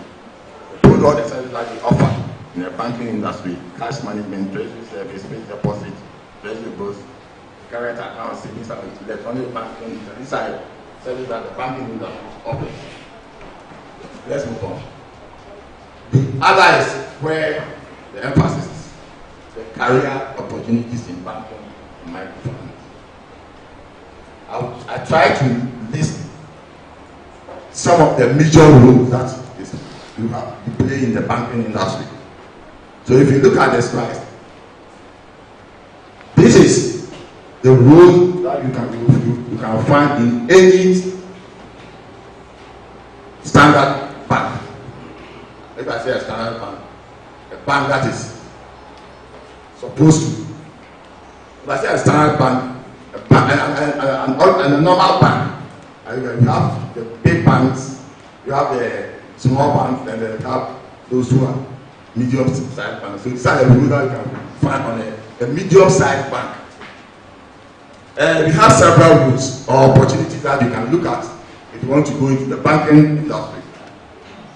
We have what the role that we call treasury, the treasurer or the treasury role. You can be a financial controller. You can be a compliance manager. You can be an auditor. You can be a recovery officer, branch manager, banking officer, risk manager, credit management manager, relationship manager, legal manager, sales officers. And ultimately, you can become the CEO, the chief operating officer, the chief risk officer, and the chief finance officer. These are the various opportunities within in a summary, the top hierarchy. There could be different names for it depending upon the size of the bank. The head of credit risk like this, risk manager and the head of credit risk depending upon the size of the bank. If it's a group, it could be an executive director in charge of risk management. So these are the various opportunities that exist in a bank or a microfinance. In a microfinance setting or the rural banks, because they are unit bank, they have what we call the general manager, the chief accountant, auditors, and you find most of the rules here, you also find them there. The recovery officer, the auditor, the branch managers, and all those. But in a nutshell, these are functions that we find in a bank or a rural bank, depending upon the size of the bank or the rural bank. Let's move on. I want to look at what I said earlier on. What are the basic requirements that you need to be in the banking industry to play any of these roles? You all know that the basic entry requirements is that you need a basic education, a secondary school education, general art, business, science, technical, and vocational. Then you must have an academic qualification, a first degree or HND in banking and finance, economics, accounting, mathematics, statistics, actuarial science, computer science, MIS, business administration. Then you need also have professional qualification in any of these roles, whether it's for banker, ACCA, CA, financial risk management, or professional risk management, then actuarial sciences, and other requirements like computer literacy and others.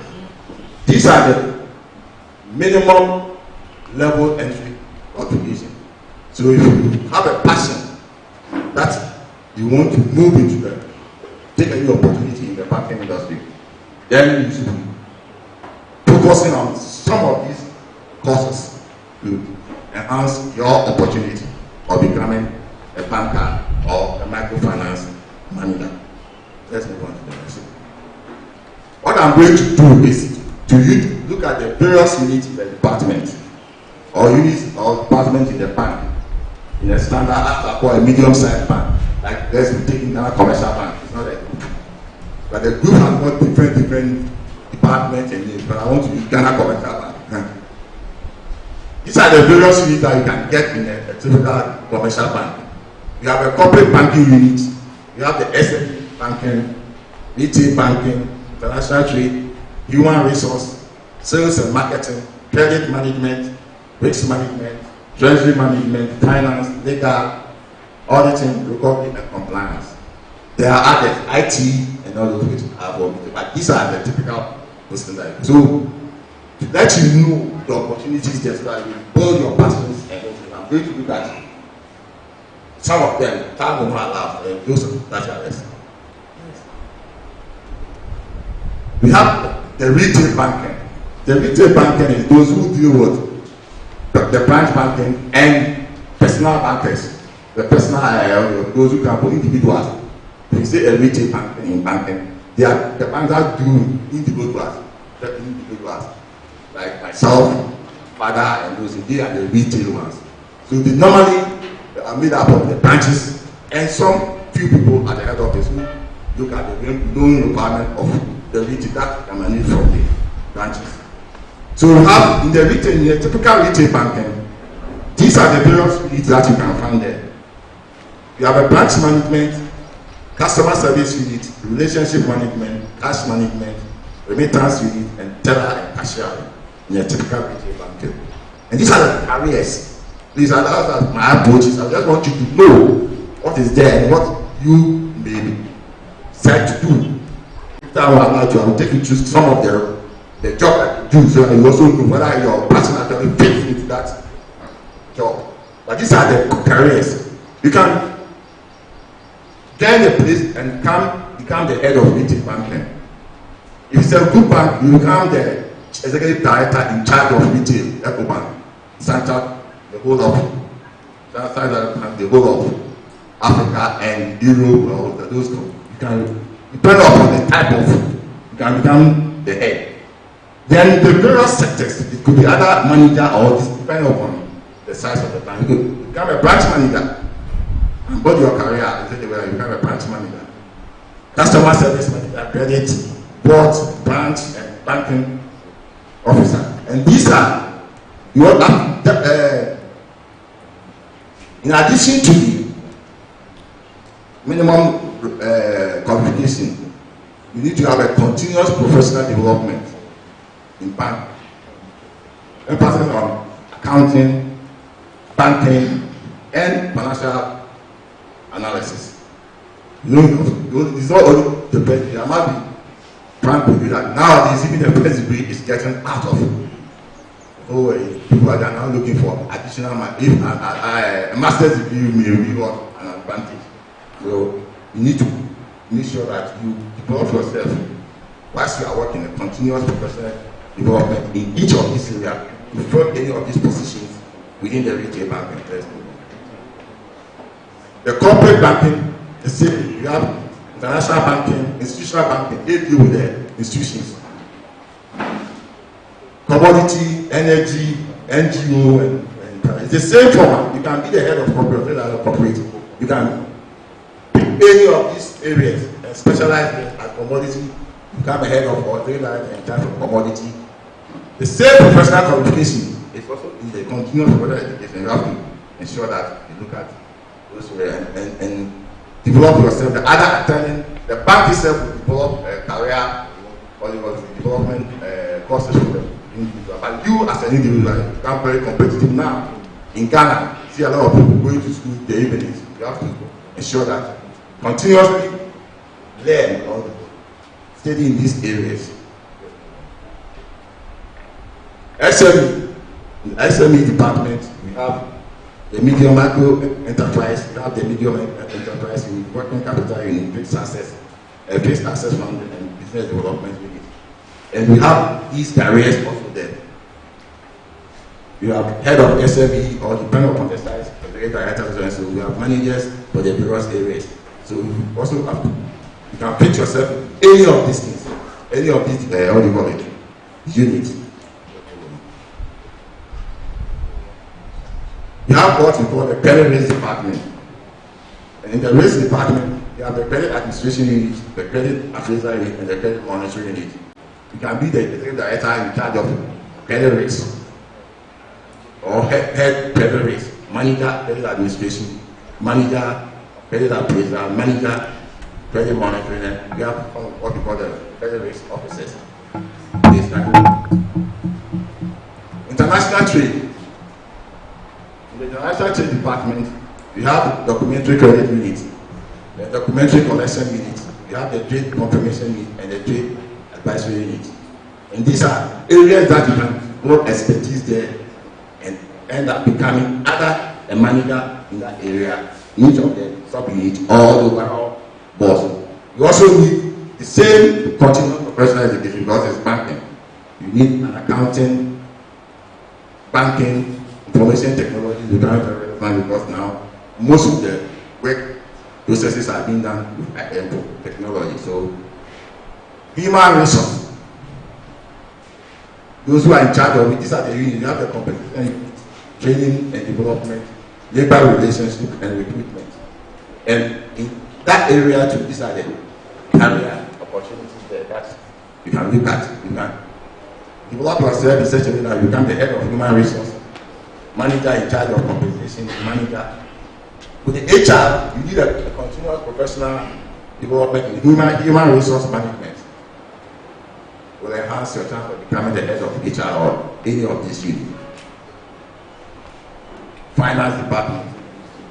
Those who want to work in the finance department, you have the financial reporting, budget and planning unit, you have the revenue management, expenditure management, the salaries and financial control. And the careers there are as follows.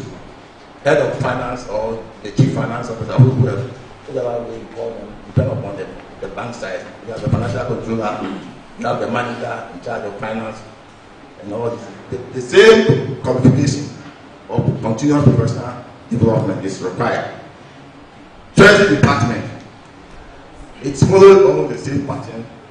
I don't think I should waste a lot of time there because my time is almost up. Yes, we have this unit, and this I believe the slides will be given to you, so you have a look at them. So that's what you want. Marketing, you have a marketing department. So those who want to go into marketing and communication, you study marketing and communication. If you work in a banking institution, and you can rise to become the head of marketing or executive director in charge of marketing, and these are other areas. Manager internal communication, manager public relations, manager customer service relations, manager promotions, manager advertisements, and social media. These are the opportunities that you can get in the marketing department. Then we have a legal department also in the bank, and they deal with litigations, legal advisory unit, and the collateral unit. And these are the various opportunities there. Head of legal, manager litigation, manager legal advisory, manager collateral unit, and some legal officers. That will be the legal professional qualification in law to be able to work in this area. So I'll come to the future of banking and employment.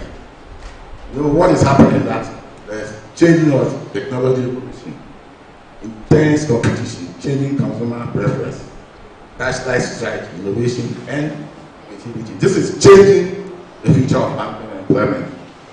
Even though these are I've specified these are the but now emphasis is being put on technology.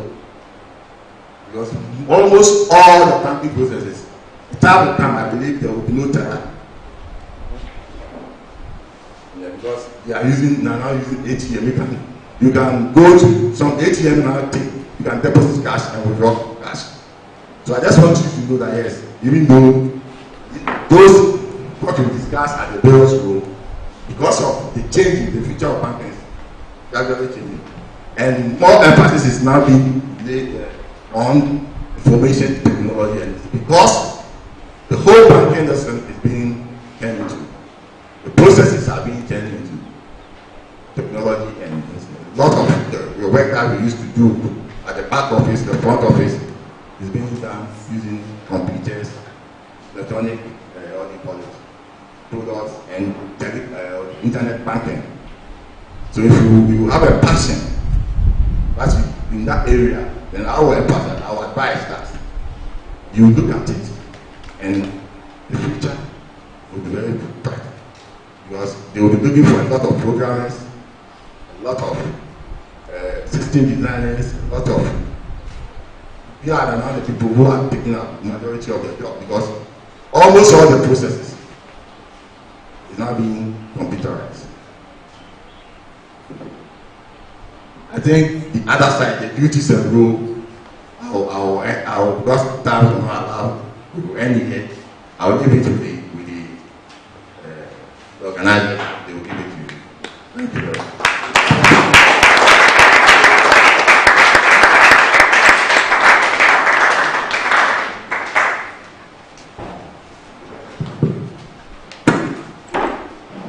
Yes, shall we put our hands together once again for all the presentations that we have had this morning? I think that we have had a lot of information. This is free of charge. In other places, this is a whole semester course. You have to. The Assistant Youth Council has put together a program called the Career Day, which is coming up on the 27th of April 2019.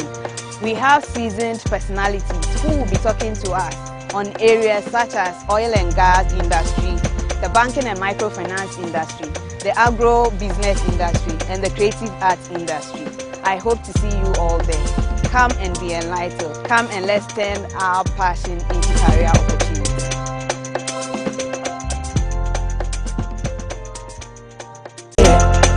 Says she's on it. Do you know you can turn your passion into career opportunity?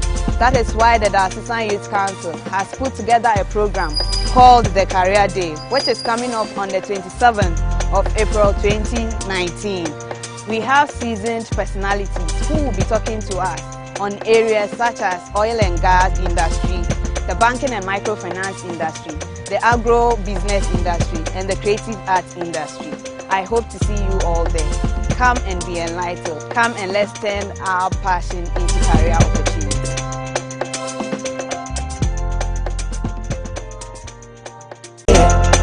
Says she's on it. Do you know you can turn your passion into career opportunity? That is why the Assistant Youth Council has put together a program called the Career Day, which is coming up on the 27th of April 2019. We have seasoned personalities who will be talking to us on areas such as oil and gas industry, the banking and microfinance industry, the agro-business industry, and the creative arts industry. I hope to see you all there. Come and be enlightened. Come and let's turn our passion into career opportunities.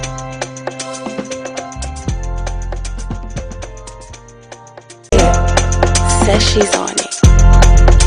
Do you know you can turn your passion into career opportunity? That is why the Assistant Youth Council has put together a program called the Career Day, which is coming up on the 27th of April 2019. We have seasoned personalities who will be talking to us on areas such as oil and gas industry, the banking and microfinance industry, the agro-business industry, and the creative arts industry. I hope to see you all there. Come and be enlightened. Come and let's turn our passion into career opportunities.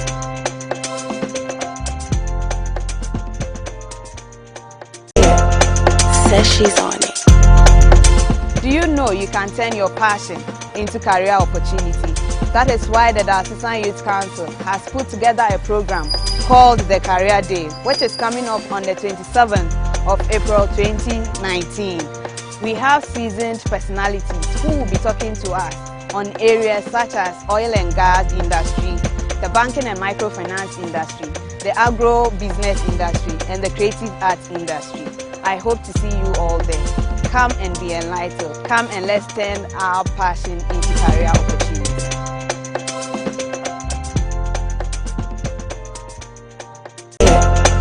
Says she's on it. Do you know you can turn your passion into career opportunity? That is why the Assistant Youth Council has put together a program called the Career Day.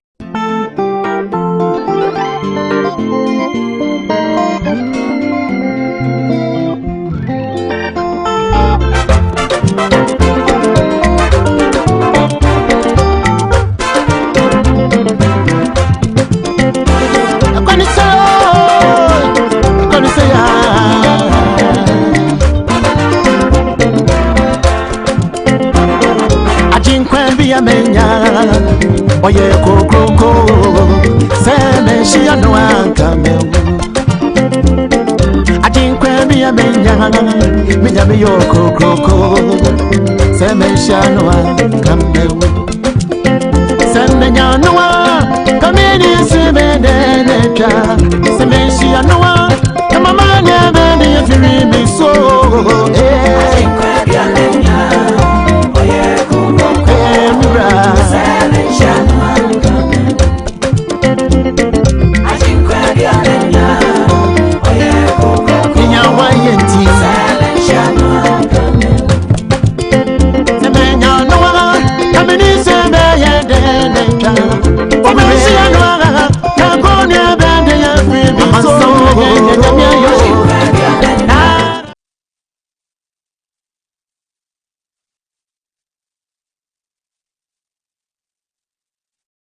You ask your questions, write them down, and then we'll get the personalities to answer accordingly. So, first person, please come forward.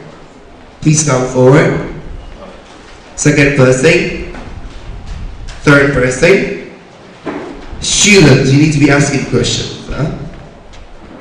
First person, second person, third person. At least can we have three? Just three. Please come forward. Okay, we have a second person, a third person now. A third person. Thank you very much.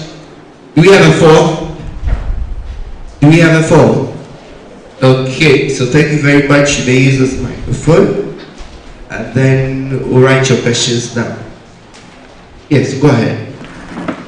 My name is Robert Swapping, a technical officer for Yokupa Cocoa Buying Company in Western North. I offered a grade at the secondary and up to university level. Now, looking at the information that our various facilitators give us today, if I want to change my career by moving from the agri sector, moving to the oil and gas industry, or moving to the banking industry, what do I need to do? Thank you. Thank you. Well, my name is Batman Woodring. My question goes to the banking and oil. The question is, I want to know, aside academic qualifications, what other qualities are you looking for you to employ people? And then I also want to know, currently, what are the vacancies at your place, your working place, and your qualifications for that?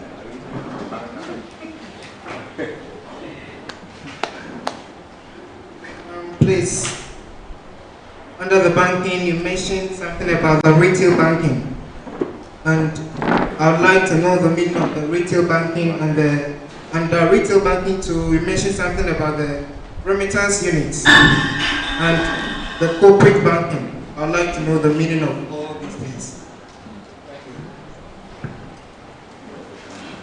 Okay. So thank you very much. We'll take the very first one. I think the first one, I don't know who's going to take it, but it's a general question. It says, what do I do if I want to change my career pattern? In case he says an agri officer, so he wants to move into any of the other professions you've spoken about. What must I do? Okay, so who is going to take it? Okay, thank you. Okay, thank you very much. Changing career from agric to banking or oil. I will take the banking sector because I don't know much about oil. But even in having studied agric, in banking you don't really need to. You still have a career in the banking because under the SME. Let me say specifically, some banks have set up agri department. You have a lead that handle agri department.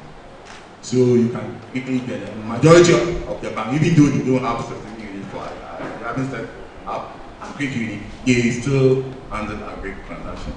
And there are units there, so you can still pursue. But if you really want to change from that area and move into the other area, I've already listed the qualification, the minimum qualification that you need. And aside that, there is the need for continuous professional development in banking and finance. And as I emphasized last week, was that Now banking is changing. The future of banking is changing, and I believe that the next 20 years, the big and mortar that you see on the street will be no longer there. So if you want a career in banking, you must look at that area. Yeah. Technology. Thank you very much. Maybe when my brother listens to the presentation of agro-business, he will not change his career. Okay, so the question is, okay, so he is he has a degree. Yes. Okay, you want to respond to the first? Okay. That's fine. There's no need, as my boss said, or my big man said, there's no need for you to change your career. If you want to enter into the oil and gas industry, I think the oil and gas industry is so big, accommodate everything. Now, where you can, or where you play a major role is we have the catering services. Now, the catering services also takes the foodstuffs from the farmers.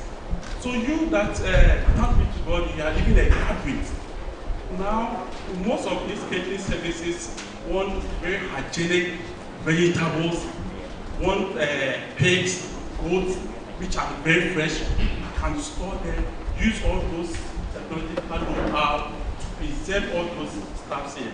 So I believe that there's no need for you to change your career to be an engineer, a welder, or anything. So you can still maintain what you have here, then try to, maybe probably you want to start some farm, start a farm, then start talking to some of these catering companies that they can also pick your product. Then you also be part of the oil and gas industry. Yes, so, okay. Really, I think the bosses have said it all. But really, if you are in an industry, say, I told you my talent. So know, like Reverend Father said, who you are. I am a talkative. I like writing, I am a talkative. So these are the two. So my first degree, I did it in political science. And my master's, I did it in the oil and gas sector. MSc Corporate Social Responsibility and Energy.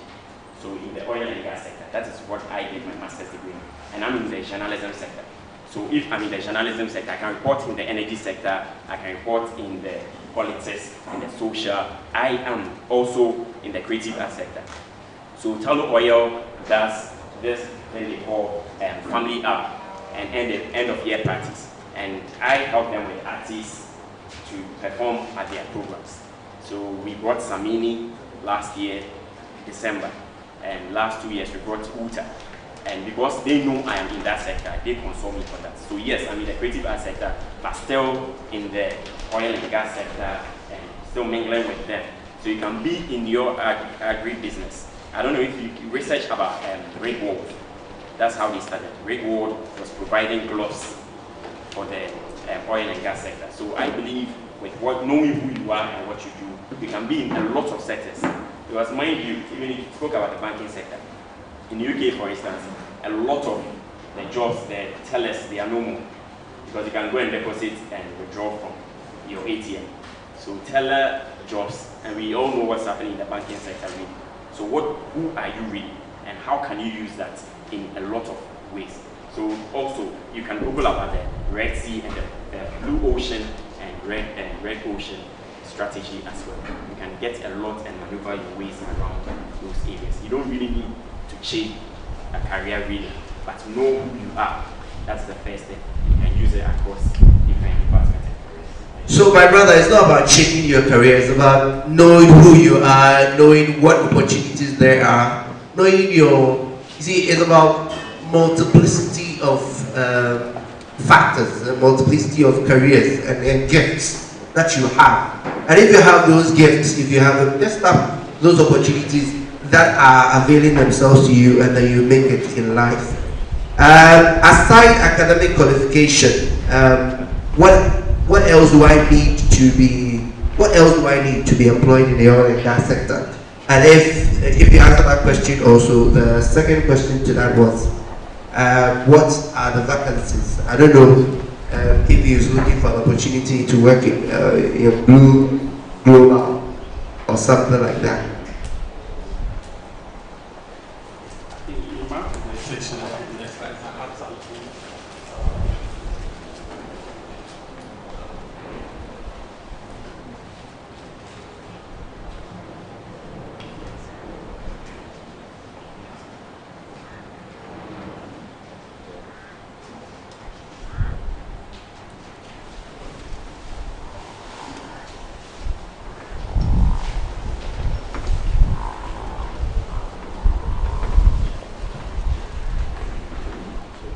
we have these two things, the hard skills and the soft skills.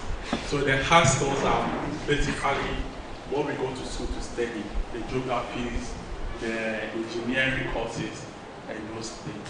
So as he said, per his question, right, apart from this academic qualification, which other skills again or qualification again do we look for? So most oil companies also want to see that yes, if I'm going to engage you as a petroleum engineer, as a geologist, as drilling engineer, you also have the soft skills because you are going to work in a team. Now, these soft skills comes in good communication, flexibility, leadership, teamwork, and time management. Right. So these are skills that most of these companies are looking at here, because that is the main reason why when you send your CV or your application to these companies, they invite you for interview. The reason why they invite you for the interview is they want to interact with you to see that yes, you have these soft skills. Now, let's put this one aside. If you also want to get to the oil and gas industry, assuming if you are a petroleum engineer, you have the qualification, you have the soft skills to ask more. You need a budget. If it is an offshore project that you have to use a chopper, the chopper is the helicopter that you've been seeing. Because most of the oil rigs and the drilling vessels have helipad. One of those days that we used to use speedboats, but it's very risky. Because if you have to use a speedboat to travel all the way to offshore, sometimes it's almost about 6 hours, 20 nautical miles, 30 nautical miles, which is it's a long distance. So you need a budget, that is one. You know that offshore oil and gas medical certificate, that will also prove that yes, you are fit to work. Then if it is a vessel, let's say it's an accommodation vessel, if it is a drilling vessel, they also need you to get a mandatory courses that you need to take it from the Regional Maritime University. So these are the other certificates, apart from you being a petroleum engineer, you being a geologist and all that things. These are the other certificates that you also need to get. Thank you. Thank you very much. Is there a vacancy in your industry? See him. And then our man who talked about the banking industry, someone wants to know what is retail banking? If it's a retail banking grant, what is it? Remittance unit, what is it? What is corporate banking? He wants to understand some of these terms that you used. Thank you very much. I think I explained it in the presentation, but I'll still explain it again. Retail banking, as I said, the unit of the department of the bank that deals with personal individuals. And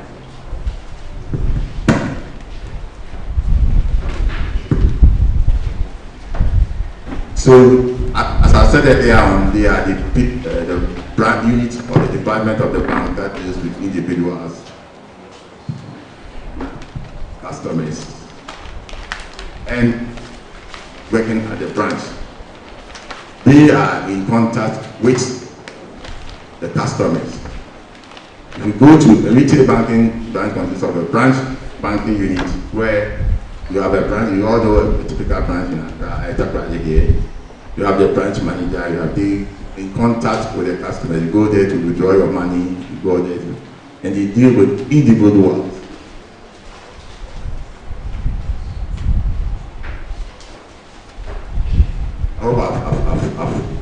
I'm okay. Then the other one, remittances. Remittances is just another way this thing for transfer of funds. It could be a remittance, inward remittance, or outward remittance. If it's an inward remittance, there are two options. If it's coming from abroad, you have the inward remittances from abroad and outward remittances. Customers will send money to your relative, they want to purchase goods and all those things. They fall into that aspect. Then within the bank itself, or within Ghana too, we have what we call other remittances, which is also explained in a way that if a customer of ADB is receiving a payment from Ghana Commercial Bank and it being sent, it's a remittance from ADB to Ghana Commercial Bank. if he's coming from ADB to inward remittance. If he's from commercial bank to ADB in the reverse, is an outward remittance. So it's all that it means is that it's a form of a mode of transferring money. Those we actually deal with transfer of money, either things abroad or internal. Corporate banking, you see, there is, we have the SME and the corporate. In the banking environment, when it comes to the administration of loans and how do you call it, deposits, like, you know, we are asking individuals, we are not all equal. Some have more money and those things. So in order to facilitate the job and to make it more, they group them in some of the banks, they use the size of the loan or size of deposits. And on the basis of that, they will classify these customers into either a retail, otherwise those who are below the distance. Then the SME, small and medium-sized enterprise, the corporate. So depending upon the size of your portfolio, or the size of loan, or the size of business that you do, you could classify as a corporate bank, a corporate customer. Then all your dealings will be with the corporate bank unit. You get me? Depending upon the size of the ticket. So let me just do a practical example. In a typical bank, you can say that all loans above 1 million to be handled by the corporate unit. So if you are going for a loan of 1 million, your application should go to the corporate unit. Between 500 to 1 million should be handled by the SME, and below 500 should be handled by the retail unit. That's it. So that is just a way of distinguishing, and because of the type of job that is performed there will differ because of the characteristics of the customer's needs. That's why they do them. But all banking customers. Thank you very much. Put your hands together. Put your hands together once again. Can we have the next set of questions? Can we have the next set of questions, please? Can we have the next set of questions? Okay, so if we have exhausted our questions, we are coming to the very last presentation on our tickets today, Agro Business.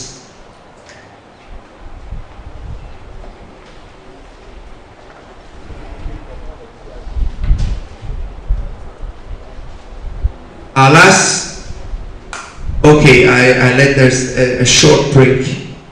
There's a short break before we come to the next.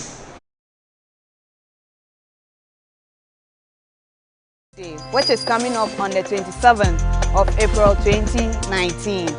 We have seasoned personalities who will be talking to us on areas such as oil and gas industry, the banking and microfinance industry, the agro business industry, and the creative arts industry.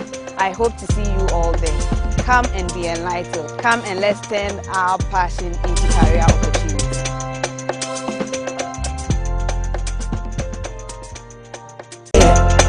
Says she's on it. Do you know you can turn your passion into career opportunity? That is why the Diocesan Youth Council has put together a program called the Career Day, which is coming up on the 27th of April 2019. We have seasoned personalities who will be talking to us on areas such as oil and gas industry, the banking and microfinance industry, the agro business industry, and the creative arts industry. I hope to see you all there. Come and be enlightened. Come and let's turn our passion into career opportunities.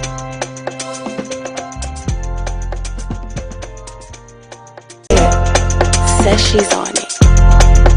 Do you know you can turn your passion into career opportunity? That is why the Diocesan Youth Council has put together a program called the Career Day, which is coming up on the 27th of April 2019. We have seasoned personalities who will be talking to us on areas such as oil and gas industry, the banking and microfinance industry, the agro business industry, and the creative arts industry. I hope to see you all there. Come and be enlightened. Come and let's turn our passion into career opportunities.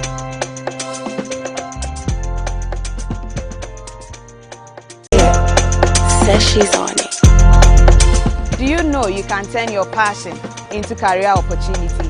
That is why the Diocesan Youth Council has put together a program called the Career Day, which is coming up on the 27th of April 2019. We have seasoned personalities who will be talking to us on areas such as oil and gas industry, the banking and microfinance industry, the agro-business industry, and the creative arts industry. I hope to see you all there. Come and be enlightened. Come and let's turn our passion into career opportunities.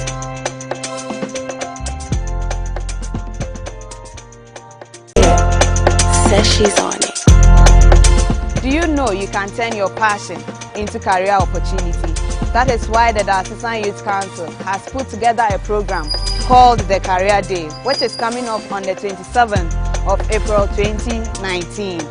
We have seasoned personalities who will be talking to us on areas such as oil and gas industry, the banking and microfinance industry, the agro-business industry, and the creative arts industry. I hope to see you all there. Come and be enlightened. Come and let's turn our passion into career opportunities.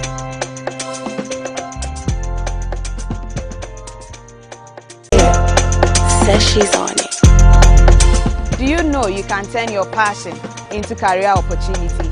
That is why the Diocesan Youth Council has put together a program called the Career Day, which is coming up on the 27th of April 2019.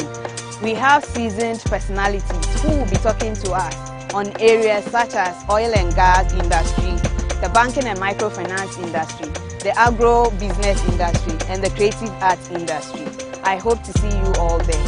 Come and be enlightened. Come and let's turn our passion into career opportunities.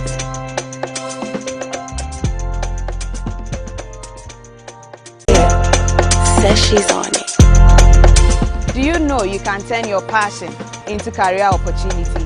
That is why the Diocesan Youth Council has put together a program called the Career Day, which is coming up on the 27th of April 2019.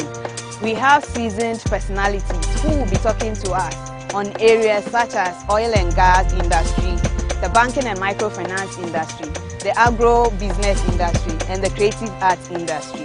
I hope to see you all there.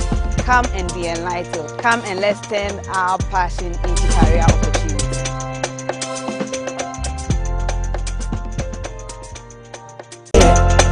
Says she's on it. Do you know you can turn your passion into career opportunity?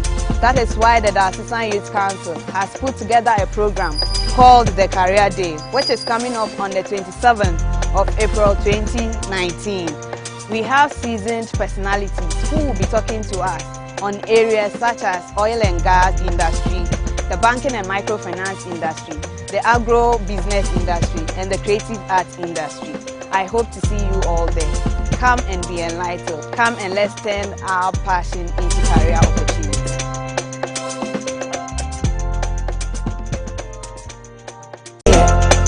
Says she's on it. Do you know you can turn your passion into career opportunity? That is why the Diocesan Youth Council has put together a program called the Career Day, which is coming up on the 27th of April 2019. We have seasoned personalities who will be talking to us on areas such as oil and gas industry, the banking and microfinance industry, the agro-business industry, and the creative arts industry. I hope to see you all there. Come and be enlightened. Come and let's turn our passion into career opportunities.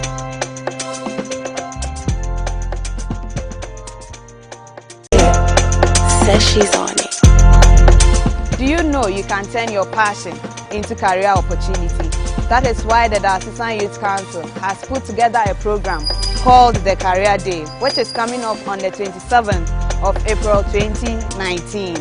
We have seasoned personalities who will be talking to us on areas such as oil and gas industry, the banking and microfinance industry, the agro-business industry, and the creative arts industry. I hope to see you all there.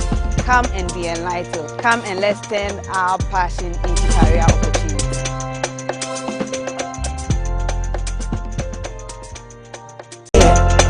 Says she's on it. Do you know you can turn your passion into career opportunity?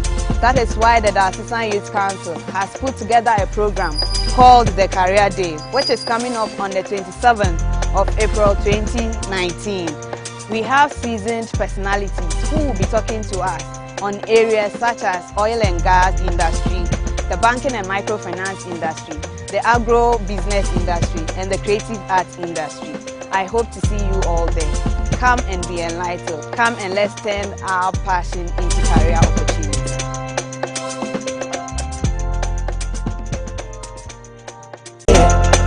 Says she's on it. Do you know you can turn your passion into career opportunity?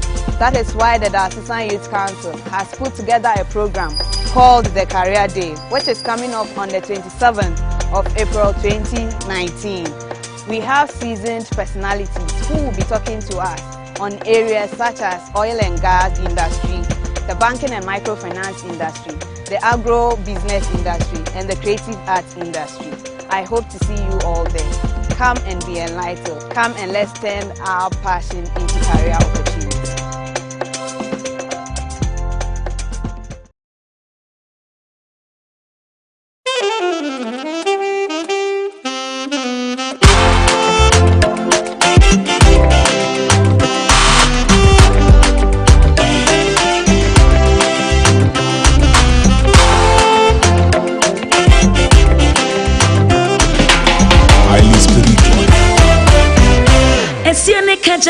Seda, I refrain when nipa home, and so damn in Payane said, me remfi papa why I'm here.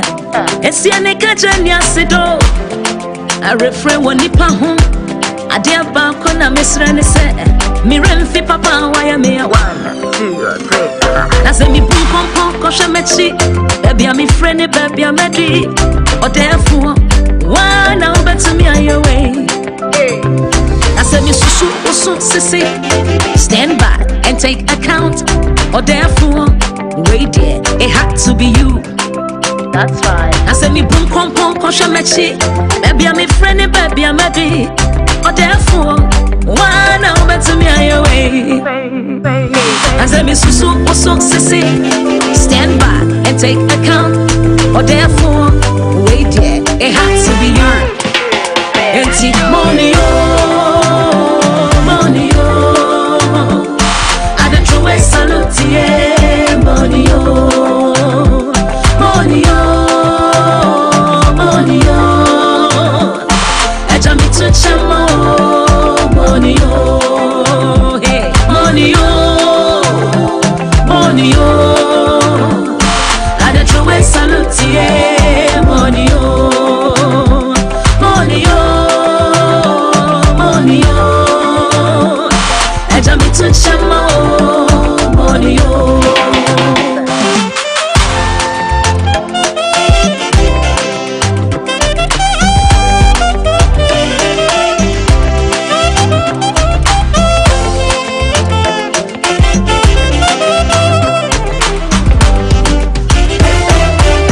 Pipa, yeah, me touching you held me close, so closer than a brother, so closer than a brother. Truth is, I gave up on myself, cause my back was against the wall, and it was on you now, yeah. Hey. But I gave you a call, and you answered my prayer at once. Hey. You made a way. Hey. But I gave you a call, and you answered my prayer at once. You made a way. 1, 2, 3, and 4. Me boom pom kosha mechi, baby I'm me friend, baby I'm ready. Or therefore, one now better me on way. Hey, I said me susu sissy, stand back and take account. Or therefore, wait there, it had to be you. Empty money money I don't throw a salute yeah money money money I jam it to chamo money hey money money I don't throw a salute yeah money money money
Days of my life I praise you.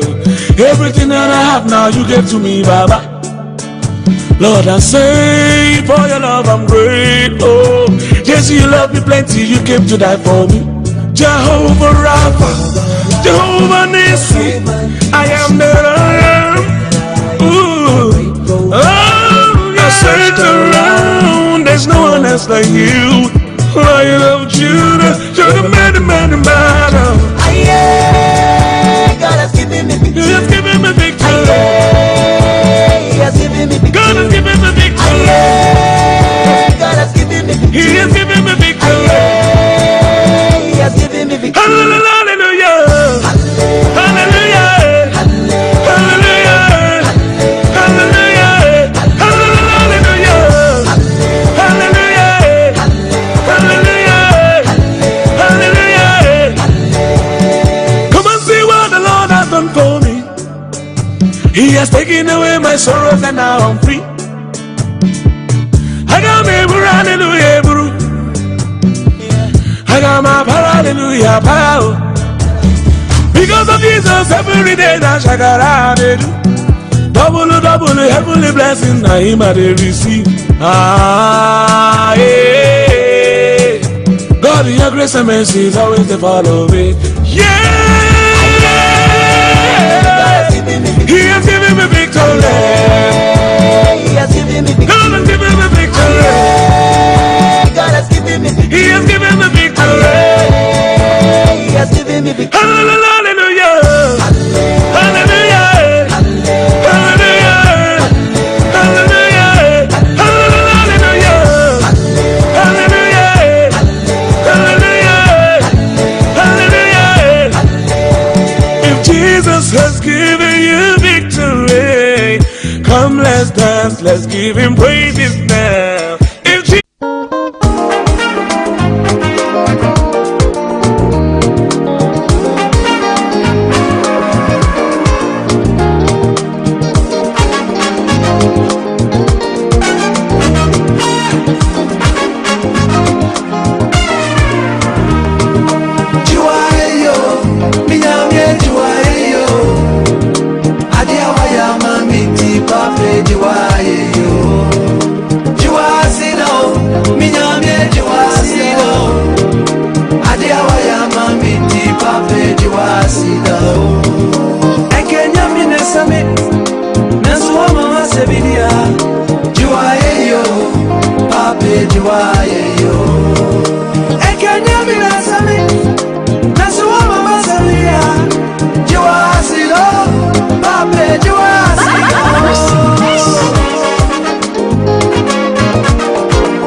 Yes, you know, when you miss you.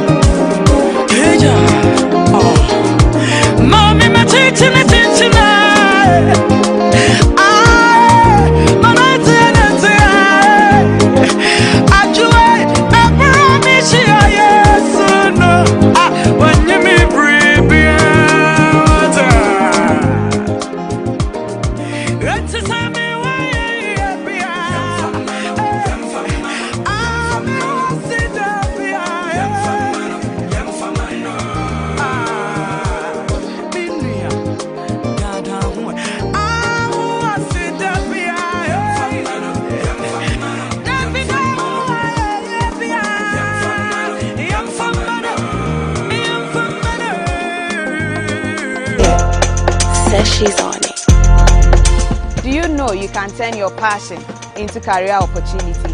That is why the Diocesan Youth Council has put together a program called the Career Day, which is coming up on the 27th of April 2019. We have seasoned personalities who will be talking to us on areas such as oil and gas industry, the banking and microfinance industry, the agro-business industry, and the creative arts industry. I hope to see you all there. Come and be enlightened. Come and let's turn our passion into career opportunities.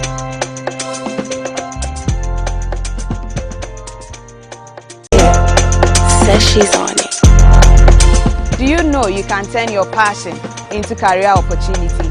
That is why the Diocesan Youth Council has put together a program called the Career Day, which is coming up on the 27th of April 2019. We have seasoned personalities who will be talking to us on areas such as oil and gas industry, the banking and microfinance industry, the agro-business industry, and the creative arts industry. I hope to see you all there. Come and be enlightened. Come and let's turn our passion into. Okay, so thank you very much. We are still live on Sektadi Catholic TV, and at the moment we are at the fish hall of St. Mary's Boys Senior High School, and I have here with me the Diocesan Youth Coordinator in the person of Miss Araba Matels Hughes. Thank you very much for joining us. Thank you. So you are among the brain behind this event. So far, how has it been? Well, the participation level has been very low. I was expecting a lot of youth, since this is a very educative program, and this is a self-developmental program. So I was expecting a lot of youth to partake, but it seems that it was only the students who were interested and a few of the youth, which is very disappointing. But I hope, per what we've learned today, I think that those who came and experienced this program has really been enlightened, and they are taking something good out of this program, and so I'm happy for that. Okay, so I will agree with you that it's very disappointing that we didn't have a lot of people here with us. But then I would want to find out from you, what do you think is the cause of this? What do you think, can be accounted for the low level of participation? Well, I don't know, because all advertisements went out. I personally called leaders of the youth groups to inform them about this program, this upcoming program. I even told them it's free. We will be giving them books and all those things, and that they should just bring their people to experience this program. But it seems like their interest is elsewhere. So I'm just hoping that next time they will see the importance of this program, educative program like this, and then participate. Okay, so that's a more reason why I wanted to find out why. So I'm sure together with your team, when you go back, you are going to delve into the root cause of why the participation was low, so that next time around we have a lot of people coming around. Yeah, apparently I heard that most of our youth, some of the active youth members are having their marriage ceremony today. So it seems that they preferred going there rather than being here. They wanted to support their own. So you cannot blame them entirely, but I was also expecting that at least they should have divided themselves. Some should go and others should come learn, and then also impact what they've learned into them. So very well.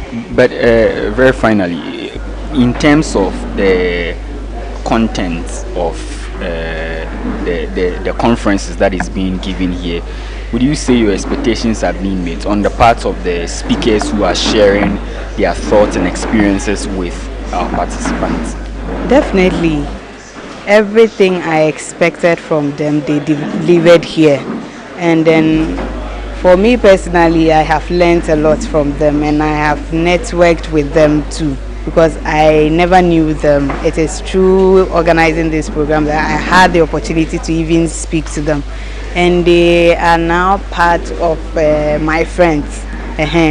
So if I need anything concerning any of these industries, I can easily communicate. Yes, so I have at least gained something out of this program myself. Okay, so the program still continues. That was Miss Araba Mattels Hughes, and we are still here at the St. Mary's Boys SHS Fish Hall, and we are on break, and very soon, in some few minutes time, we will be continuing with the rest of the program. So what is the next speaker going to speak on? The next speaker is going to speak on agro business. Who is he or she? Mr. Francis Akombuedu. He's one of our own, and he's a great entrepreneur. So I think he's going to give us his all. Yes. So we look forward to that. Once again, thank you very much for having this conversation with us.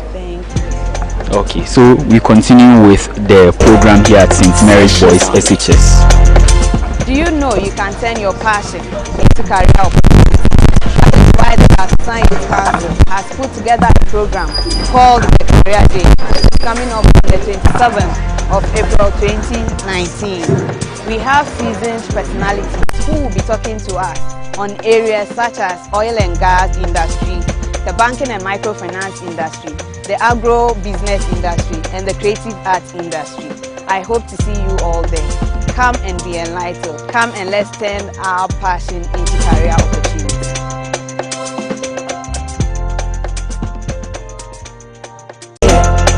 Says she's on it. Do you know you can turn your passion into career opportunity? That is why the Assistant Youth Council has put together a program called the Career.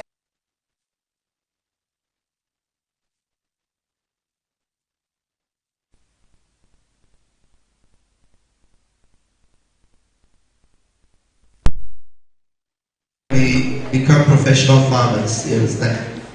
And for me, there has always been the argument as to which of the professions is most important, whether it's doctors or teachers or farmers or engineers or lawyers, name it. And I don't know where you stand, but for me, the food basket really comes from the farmers, isn't it? If you don't farm, you don't eat. You don't eat, you can't be in any of the other professions that you so think of. So food is very important. So our food basket needs to be protected, and so that is why we need to have farmers to farm, to get into the agro business, so that you and I can have food on our table, morning, afternoon, and then evening. So ladies and gentlemen, join me in welcoming an entrepreneur. He is the CEO for Trust Cafeteria. He is also a poultry farmer. He recently received an award, the Western Regional Poultry Farmers Association Award. He doesn't want me to say all a lot, but he's a big man. He's a big man. A big man is not short. Put your hands together for Mr. Francis Akombuedu. Yes.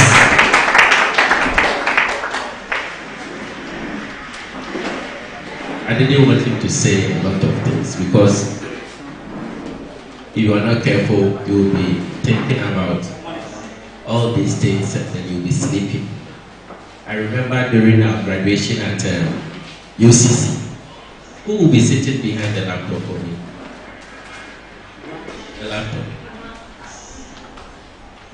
Okay. And then at that time, it was Sam Jonah who was supposed to be installed as the chancellor. And it took 2 hours to read about his CV. The moment he took the mic, he said, "Now you understand why I have a big head." And then we were all laughing. We also started like you, young people like you. You also get there.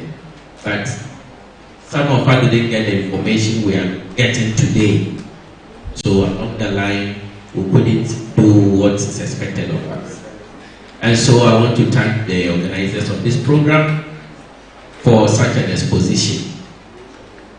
When you are exposed to certain things at this age, then whilst you are growing, you will be able to put certain things at their right places.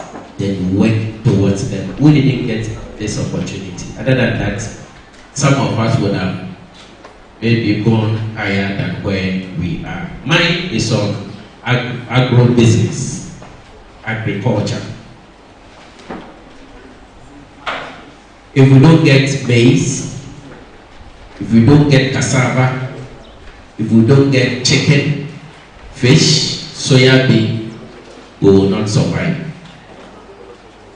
So whilst we go along, just be noting down certain things so that during the questioning you can put across your concerns and we try as much as possible to address them.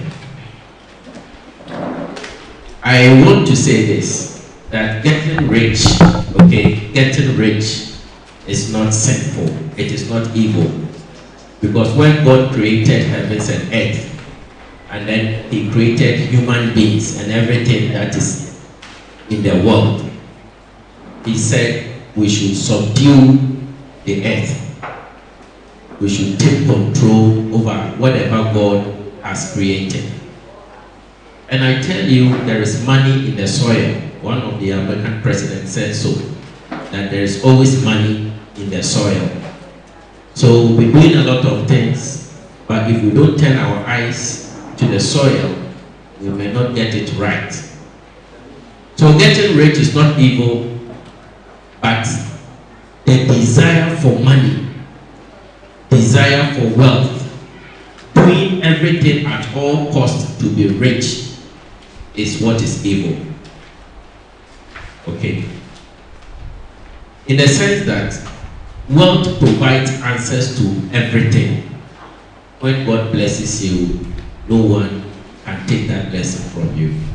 And having money answers a lot of things.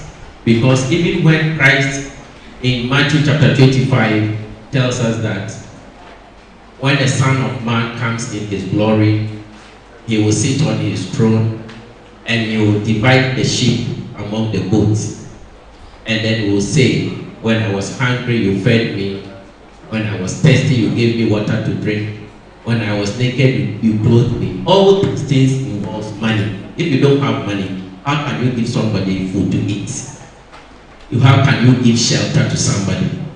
So there's the need for us to till the earth, to till the soil, get money so that we can help our fellow human beings.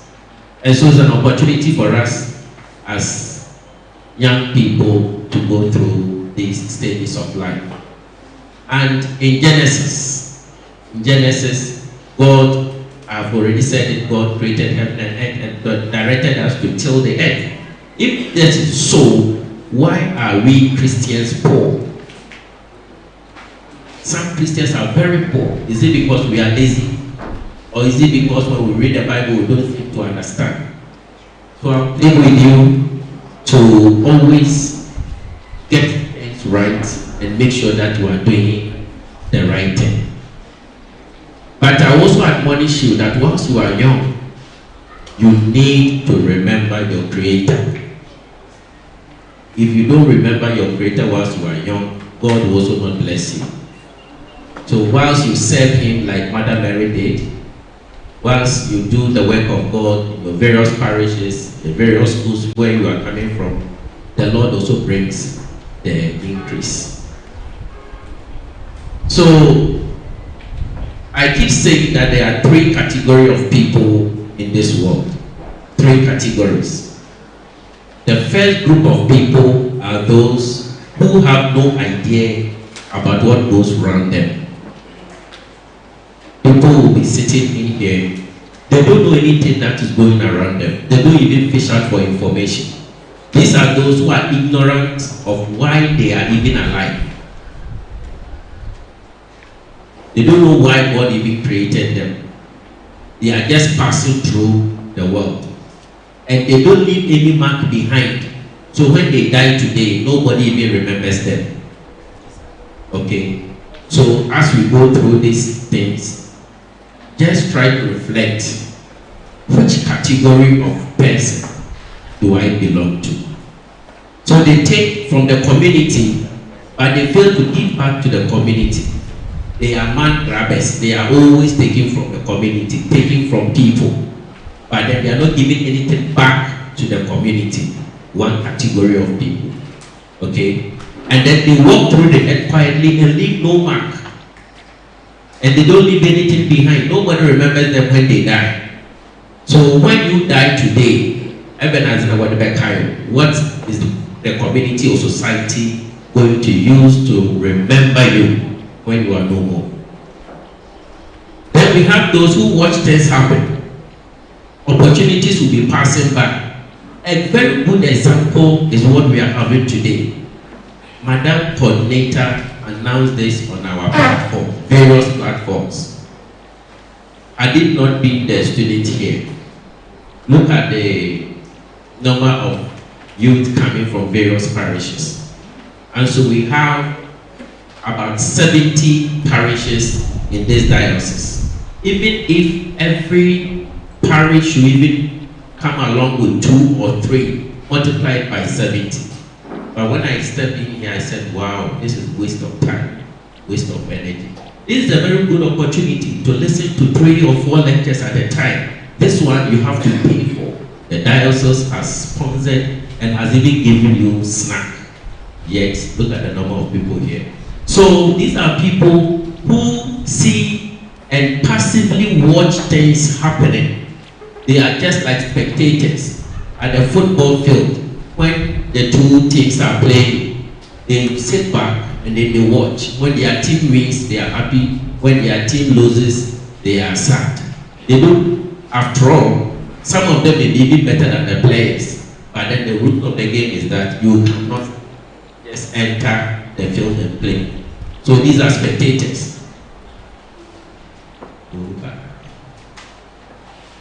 Thank you.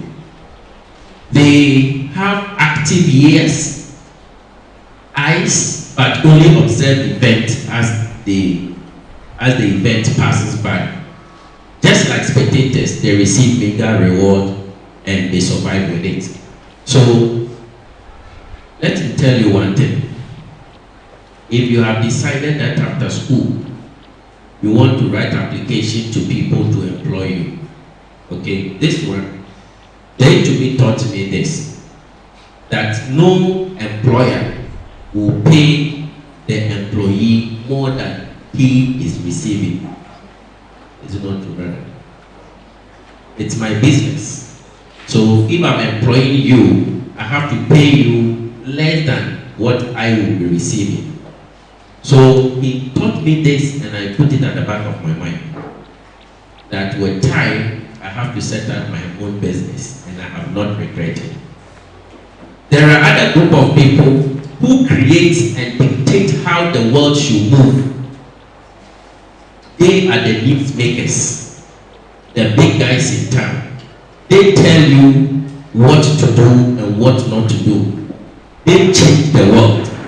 They are super achievers. They are stars of the world, and they are the news makers. As we sit here, when we hear of who is the best player now, as for this one you should know. Who? Messi. Okay. Now as we are sitting here, let's get the information that Messi is in town. We will stop this and go and watch him, right? He's a super achiever. He's a news maker. Everybody will want to hear him speak, and then they will just get something, and then journalists will report on them. And then the next day, the whole of the airwaves in Ghana will be talking about Messi. So, whichever skills you have, don't downplay it. Try and upgrade. Get information. But the Bible says, for lack of knowledge, my people perish. So this information we are giving you should spare you on. These people observe intently consistently and apply it in real life issues, real life situations. This is just a prelude to the agro business we are going to talk about. So I just want you to grab some of these things. They are the normal fellow human beings like you, but then the advantage they have is that they have different belief system.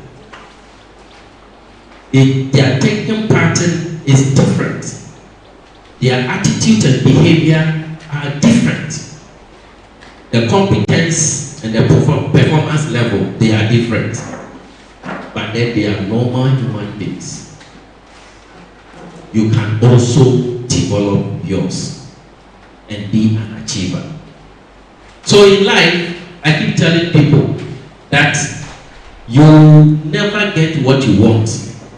Somebody would want to say, how I wish I would be a doctor. How I wish I would be a nurse. How I wish I would be a businessman. How I wish I can be so and so an accountant, a lawyer, whatever. But what did you demand of the opportunities that you got?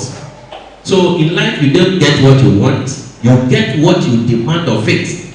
And to demand what you want from life, you must know what you want and how to ask for it. Okay? You need to know how to ask for it. It is just like somebody praying to God. You know that you need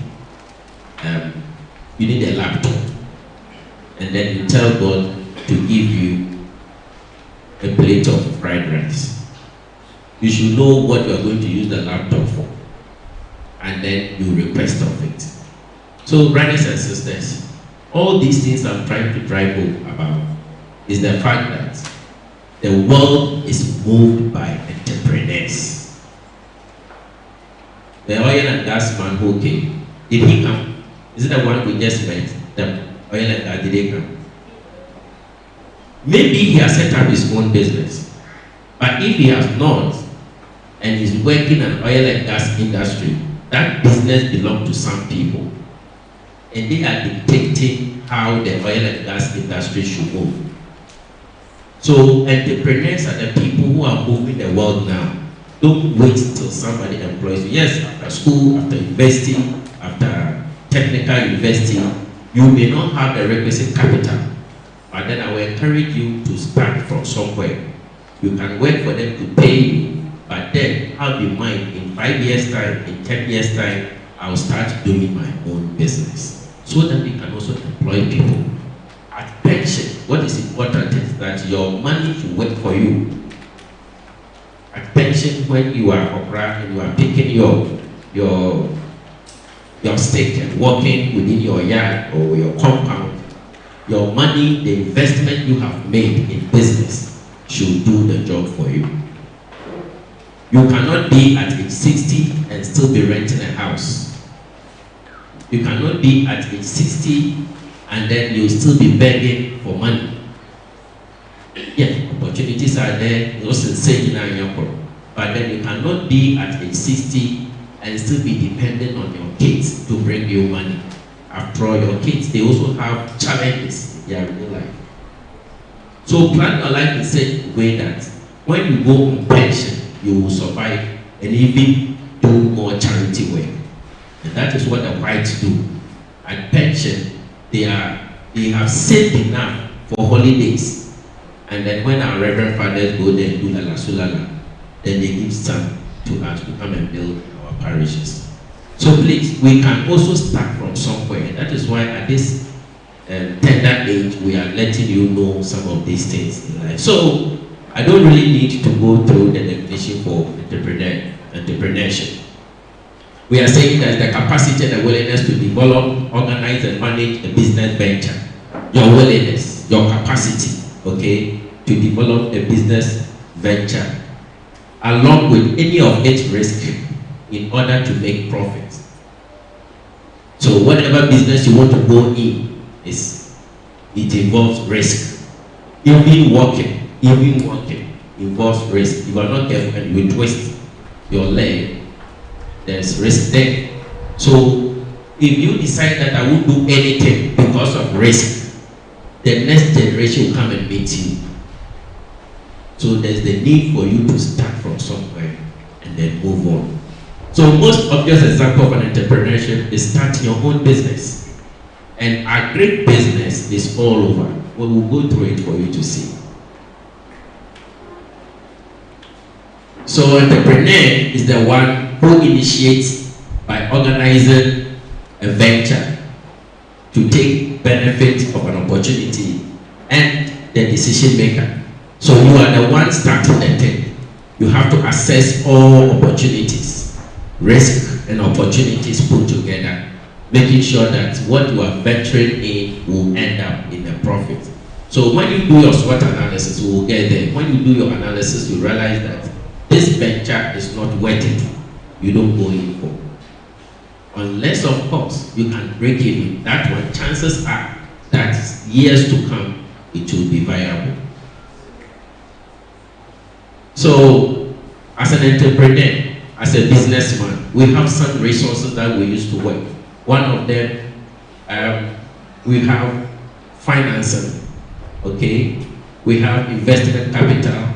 Then sometimes we have abstract knowledge. You can have knowledge about something, maybe about poultry. It's a resource for you.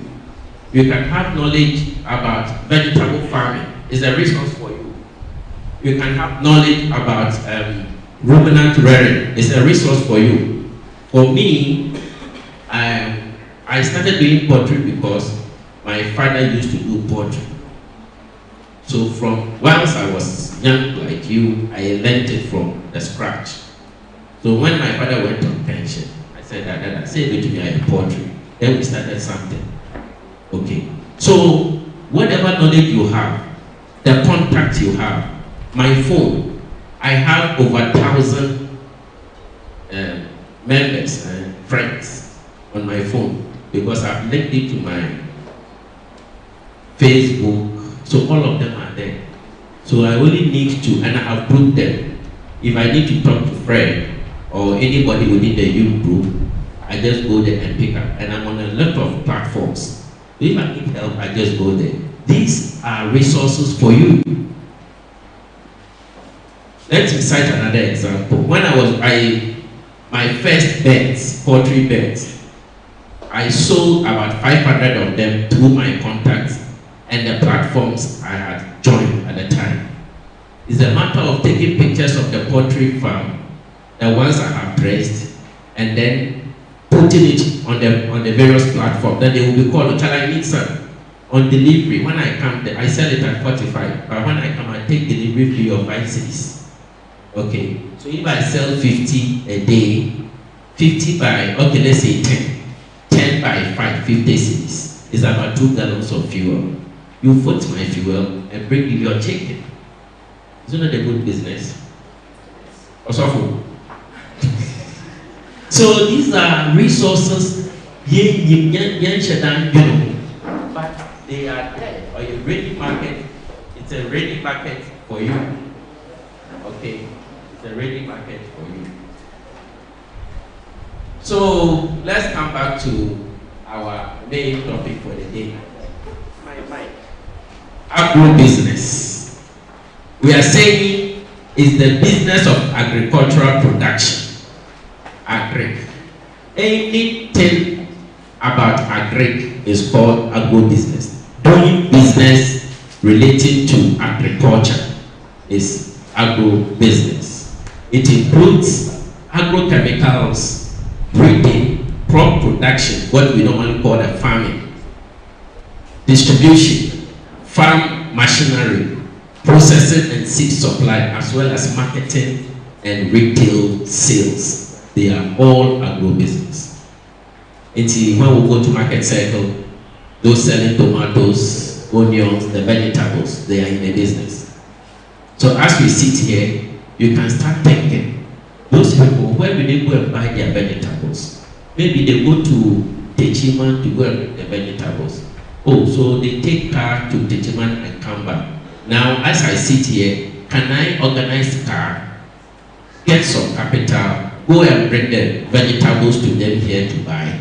Start thinking of some of these things. These are chains. So So the one providing transportation to go and bring the food from the villages is also into agro-business. The one planting the vegetables and the cassava and the plantain and those things, they are in the agro-business. The one doing the poultry is in the agro-business. The one who is selling dried chicken in the market is in the agro-business. Those rearing the sheep and goats and the cattle, they are in the agro-business. You get the point.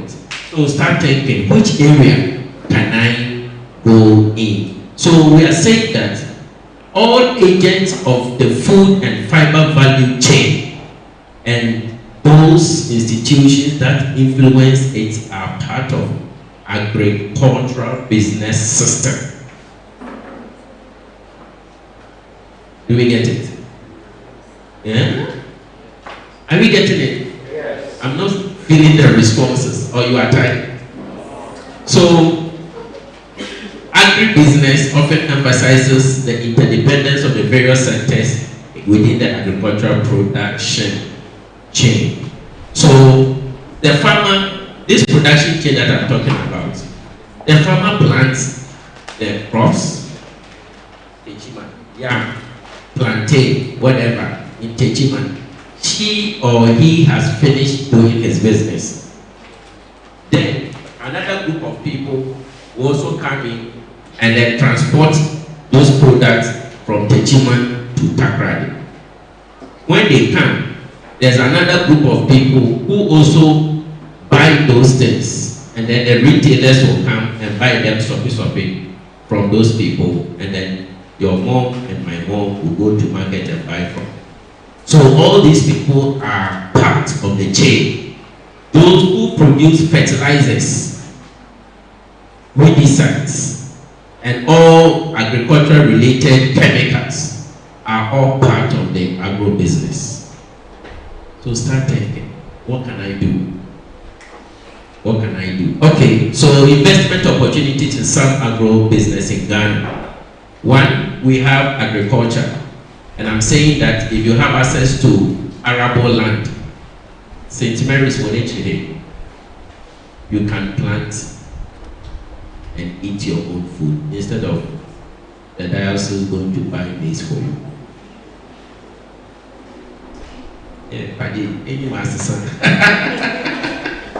Okay, so once you have access to arable land, a fertile land, you can go into it. And it's so cheap.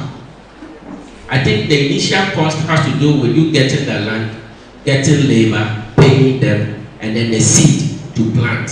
And then from time to time, you have to be waiting around. And these ones, you can go in for prisoners to do them for you. Or even in the villages, there are people who want to weed and then charge you. So start thinking. If your father has a land somewhere, your paying has a land somewhere, these are business opportunities for you. Then I talked about fertilizer distribution business. Fertilizer distribution business. So as you are growing and as we are talking, start thinking of what can I do if I want to go into fertilizer distribution business. And it's a huge area that we can tap. It's a huge area we can tap. It is one of the profitable agricultural business ideas one can start with a moderate capital. If you have credibility, you can credit the product from Ministry of Food and Agriculture. Or you can go to a bank. I hear you. I think when I came, there was this issue of banking. You can approach a bank and then you discuss. If they believe in your business plan, they can loan you something, then you start. Because fertilizers, they are always buying. They are always buying. Weedicides, pesticides, these are all businesses we can look at. Now let's go to poultry, my area. Poultry business in Ghana is very profitable, but it has risk. Don't think about the risk because I've already said everything you do in life is full of risk. Even eating water. When you are even drinking water and you don't take time, it will choke you and it may lead you to your grave. Everything. There is risk attached. So you only need to take steps to ensure that the positives weigh that of the negatives. So in poultry, we are saying we do it for meat production, as in chicken, and then for eggs. And nowadays, for the past 3 decades, there has been some technology improvement to support the poultry industry. So now the myth surrounding poultry is gradually going off. I have a family friend who told me, Francis, come, let me show you the Father Kennedy's brother, the father who came. His brother is called Mr. Mensah. He used to be the Poultry Farmers Association chairman. Then when I wanted to do it, I had to discuss. But when you want to start anything, you have to seek information from various sectors, especially the area you want to go. So he took me around his house. This one, it was through poultry farm. This one, I built it through poultry farm. This car, I bought it through poultry farm. My children who are schooling in UK and US, I am paying their fees through poultry farm. Okay, so everything you do, there is a risk in it. But then think of how we can limit the risk. And then the challenge we have currently is the incubators. So there's the need to establish funds to produce fertilized eggs for hatching. The challenge we have in this industry, as we speak, is that we don't have hatcheries that we can really depend on. So most of the times, the ones we have, they are not doing the correct thing. So most of the time, the birds that we buy, we import them from Norway, sometimes from Belgium. That's the challenge we have. Local birds, to buy your look. I have an example. I have bad experiences with local birds because the standards are not right. So most of the time we have to import them. The idea is that for those people, their standards are right because the white man will ensure that the right thing is done before the birds come out of the hatchery. So whilst you are growing up and seeking information, think of how you can establish your hatcheries. Okay, there's the need to establish hatcheries to produce both layer and broiler day-old chicks. Now we are buying them from Kumasi, and Kumasi people are Wagatri. I've done that twice, and I've vowed never to use local birds.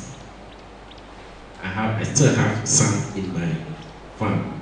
So the other aspect too is that you can establish factories for local production of vaccines. There's also that challenge. All the vaccines are imported. So the science students amongst you, look into some of these things. Look into some of these things. All the vaccines are imported. And all the additives, no, the feed that we give to the birds, there's something called additives. We just add it to the feed to enhance their growth and then their health as well. All these are imported. So whilst you are growing up, start thinking about how you can produce some of these things to help the poultry industry. And then you may decide not to go into poultry, but then you can decide to sell poultry products, chicken, frozen chicken, the one will be eaten. About, I think it is there. Most of the chicken we eat here, I can confidently say about 70% of the chicken we eat are imported. So, if you are here, you are interested in poultry, you can go into it. If you want to sell, you can also do so.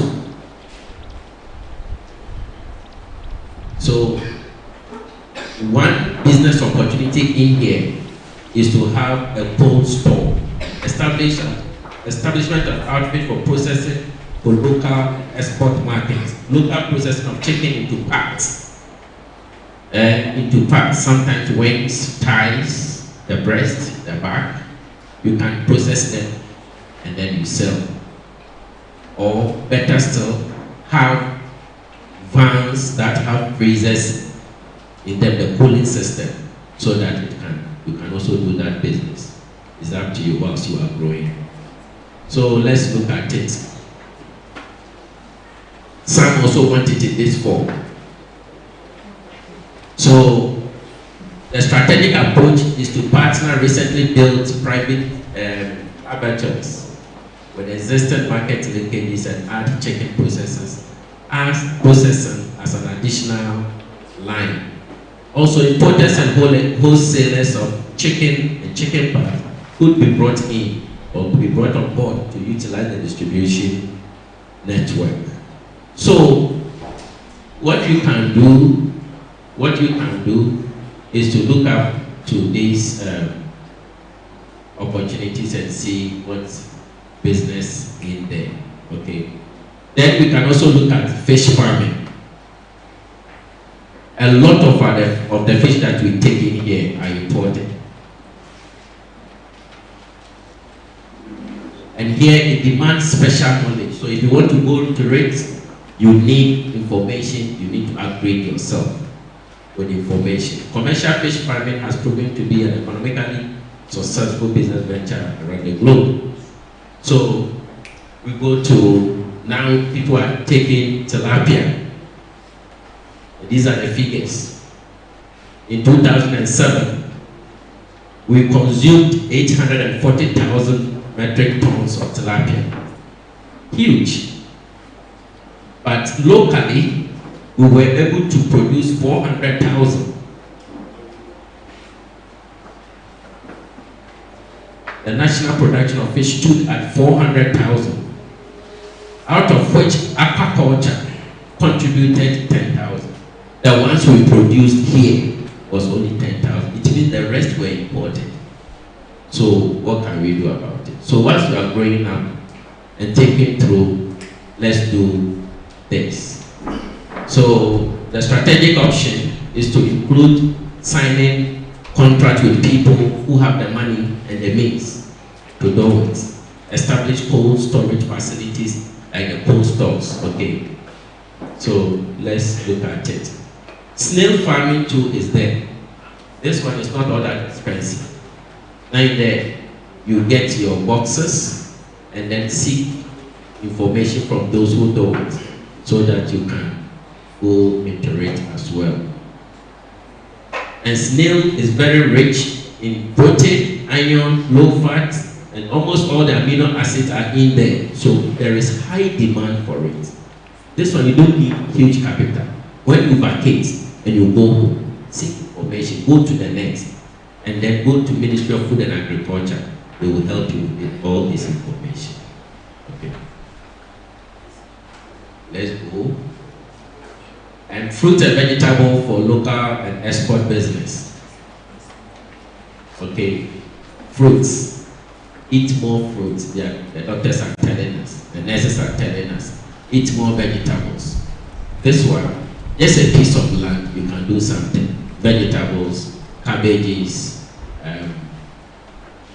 lettuce, carrots, you can go into it. You can start small. I always believe in starting at a point.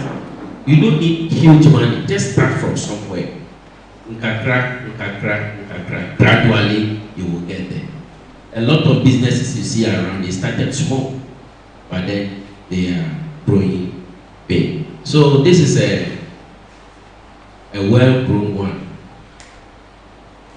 Mushroom, there's a new technology that uses sawdust and acacia. I don't know whether I'm right. They call it acacia, right? Whitewash. The one we use to scrub our homes, our gutters. They mix it with the sawdust, and then they put them and they go to the next slide. Like what this woman is doing. Okay, then they put in the seeds and then they water. Within a few days, you will get them in this form. Okay, so this one, you don't need a huge capital. You only need technology, the knowledge. So seek information and see what you can do. There is market for it. There's a huge market for it. So soya bean is there. Okay, soya bean. You can do milk out of it. The poultry farmers depend so much on soya bean. We get milk, we get oil, we get a lot of things from soya bean. And then the cake is used to produce feed for the poultry. There's a huge market. Think through and see what you would want to do. Livestock, the next one. Livestock production, ruminants, the next one. The next one, yeah. This one you need huge capital for, especially the cow. But that of the goats and the sheep, just get a male and a female. Then they start. You start something. Entrepreneur, a good agri entrepreneur man, you can build. Piggery for meat. Piggery for meat. So whilst you are growing up, these are little things you can be thinking of, and then you do it. All right. Fruit juice production, granule processing, cashew processing. All these things are opportunities for you. Bee production. Keeping business for your sumptuous honey. It's also there. So as we are growing up, we also need warehousing facilities to store our maize and our soya bean and those things that we need. Most of the times after production, they are left in the villages to rot. Now, as you are growing up, these are things I even learned in secondary school when I was a kid. Still, it becomes a problem. As we read, as we speak now, it is a huge problem. Store warehousing facilities. Okay, Kwame Nkrumah did a lot, but they've left them rotten. Okay, let's move on. Now we need technological and supporting services. These are all the government is doing to support all the support agribusiness. So maybe we may end here, and then as we interact, we may come out with some other areas. Thank you so much. Ladies and gentlemen, put your hands together for Mr. Francis the farmer, new farmer among all the talking to us on areas such as oil and gas industry, the banking and microfinance industry, the agro business industry. So we would like to invite come and be enlightened. Come and let's turn our passion into career. There is one Miss Teresa Asikwa. If you are in the list, please put your hands together for this beautiful lady in the creative arts industry. She wants to share with us the success story and how she made it this far. But I'm told that she'll be speaking Fanti, but it's not a problem. Fanti, yeah, for the other countries are no problem. You understand? So you can mix it up for us. The brother countries are no problem. All right, so this you're most welcome. Good afternoon.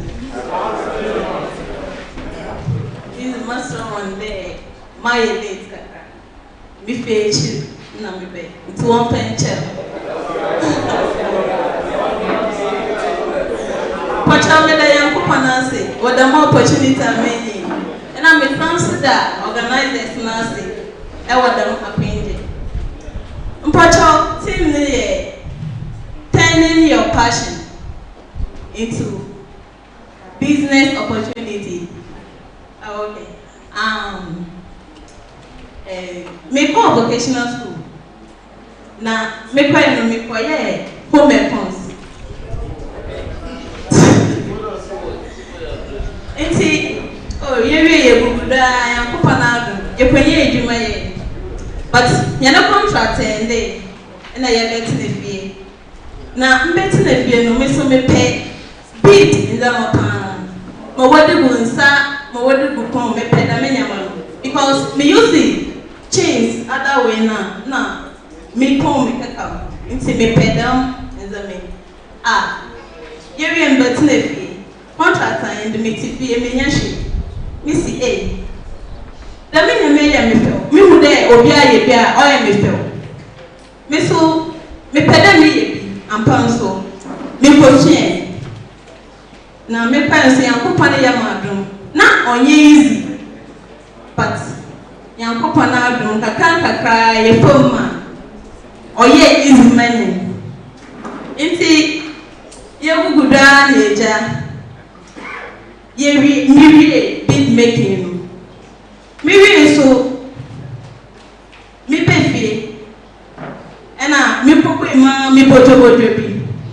On se de yenya sita pese asana ya start bibi. Obi o hosio. Me pede mi nye sita pese bi. O ame de me pe 1,000 asana ma start bibi. Obi o hosio. Mami depend wo obi ebia obi bedroom na menye bi. Odofo osada what to make create baby. Osada to be a baby. Say 20 cities cry pasta baby. Na empire boka hwan yakopan ba ya do ma ni na rai. Ampa so me start kakra me gwenu wo manche ni bi me ye no table do. Like me ye bugu table do. Ena nyimpa kraba. Oh, pedem musia. This so natural then because mas no oil me feel. Ena machwe kakra da ma ena yedu. Inti nyankopon na ya do. Emma me ko pay like me ko pay kumase. Ena me dey start school kakra inti onam school na like vocational school na me pay no ena mami budi oma minya internet skills no bibi ne enwa me pede me ye the design yo but agogo na yankopa na do me too ena ye enti me pede me kakra kira me nuanom empese afono on Saturday it depend obi o hostel oh, me pay you na obasha. Oda for on to me show what do baby ebia I mean say dem be dia and coming to me further me education. Ebia say dem be dia and come to emboa obi. Inti kakra peda me kan ide. Woman ya fa yen hu hye. Yakopon se yan kan no mu ye do pa. Elusia onye easy. But if me prayer, no we do. No we do. Man, I just inside there. Ona na waba. Bidia na waba. Baby, I to me the pa. You to me the engagement. Wedding. A local baby, I to me the dress. Oi, come. Oi, do. No we do. Me can go beat baby on Tiasi. On today over pushing. It's important. Mestre me no miss afternoon. All the same super in the airport, let them come. I'm in the home the war. No more, I am in the man carriage to be there was so come. Now, young people by a word, not from Piebo, fuck now, be a by a time. Poncha was the time is of 5 minutes. With the best here.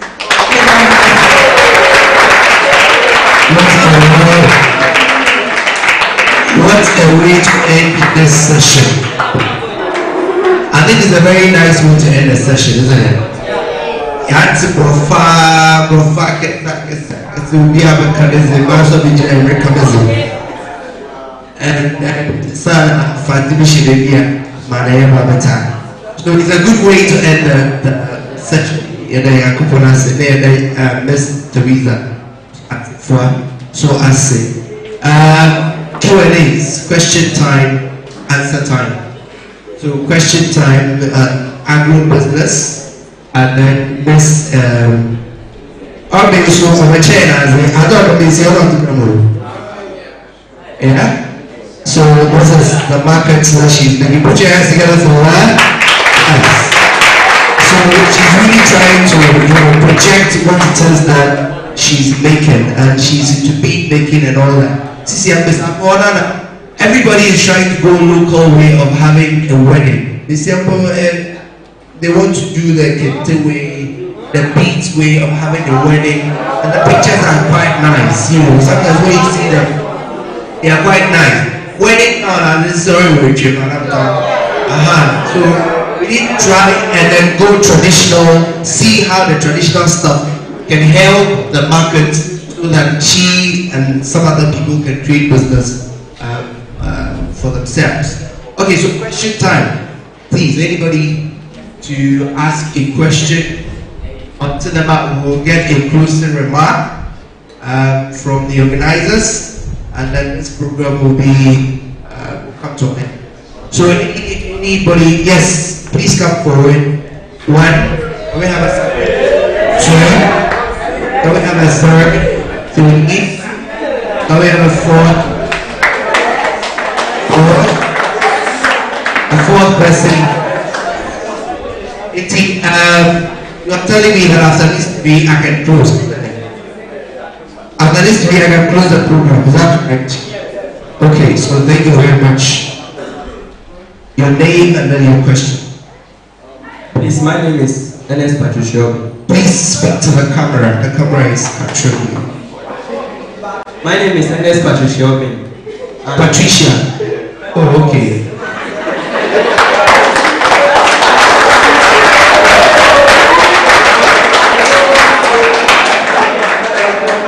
My question is, when she was talking about the beats working, it goes straight to the ladies. But my sister is one of them, and I learned some things from my family used to do some bags. So as she was talking, said the guys do can't learn something from all. Is that why you name yourself Patricia? No problem. Yes, the next question. My name is Fred Mensah, and my question to the agri-fitness. I want to ask, the weather that we use to hatch the egg, is that any negative effects to it? Okay, thank you. Next person. My name is John Mesa, and my question is, if they want to set up a poultry farm, I want to farm that thing. When also, if they have to just do that. I want some of them that Thank you very much.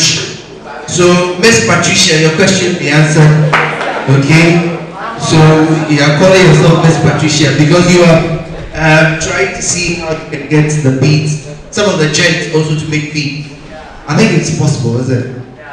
It's all possible. Because they say people or depend on Obi. Many for ye, many for be and why am I your papa? But me can miss upon purpose there would depend on Obi. That one Obi was many of the man called though, many of the ego, if you are married than boyfriend, also me your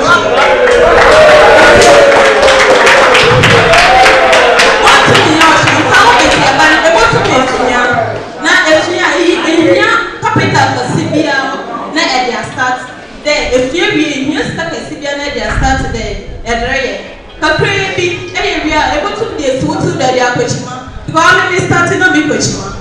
Me this little, me do Cochima. Into able to start, now I am a Kakaka credit for my name for my whistle with a whistle. Into end depend on Gobi. On into normal make a day. Maybe all ladies into me, sorry, may you come on. Thank you very much. Mr. Company, your question is if the incubators have any negative effects. Okay, but I see. I'm the DCI party session. The negative effects here, ma, how I know, Sisia, I'm may decided there, may report me for there. Well, I could say, Fukwan will have to one veterinary services will be sure that you want more injections to be. And whoever occurred my way the injection, then vaccinations and will have to write a report. Okay, but only doctor report now I hear you his job is at stake.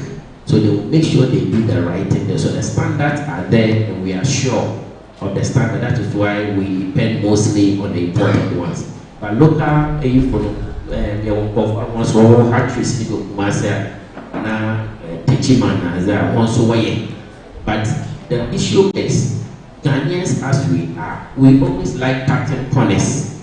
And so a veterinary officer can do a report to the work check. But most of the times, issues at our farms. So that is the problem we've been having. But there are no negative effects on the hatcheries that we have. So before I'm a poultry farmer, what are the requirements? Then what do I need to do? Okay. Answer a poultry farmer. 1. Ordain assassin. Number 2. Ordain ubua ukon wobede. Answer never think about it in 1. You need knowledge. Ask questions. Visit farms to see man of warrior. Na structure na wire, which type you want. It look for all this information now. Then if you want to say well London, if you want to go or say Ebuko, now store room, the media marketing kitchen na or they would have one worry about on China room to go biosecurity. No, so we wouldn't make sure that I in around. As you seek information, as you read about, as you ask questions, some of these things will also come up and say, for a man or an old farmer or guide you, another veterinary officer who will always be at your farm to guide you. It's young family. Okay. Now, us say, so layers, one production local farmer in terms of egg production, then as a poultry farmer to boost production. One. Debia or they helps everyone. Ebia will not to group of one because they are not feeding. It is valuable one. Rate or there, it would say the banner to give a brand. First, woods in 10 months and yeah, 12. But this time around, 2, 3, it's one of the woman and Panoda. It affects their egg production. So, at the man, you have to find out. Ebia now webs, abo yem, and as to the Google do abo and now something. Whilst you are observing them, or they take note of all these things. On your one. Number 2, you have your charts and your friend medication charts. Or they make sure that one vitamins and one other medications. Now, after doing all these things, they are not laying to your satisfaction. They will be an egg booster, no so for you do. Egg booster, also as a mamana or do now boost one egg production. Okay, so thank you. Oh, I thought I was ending the session. Yeah.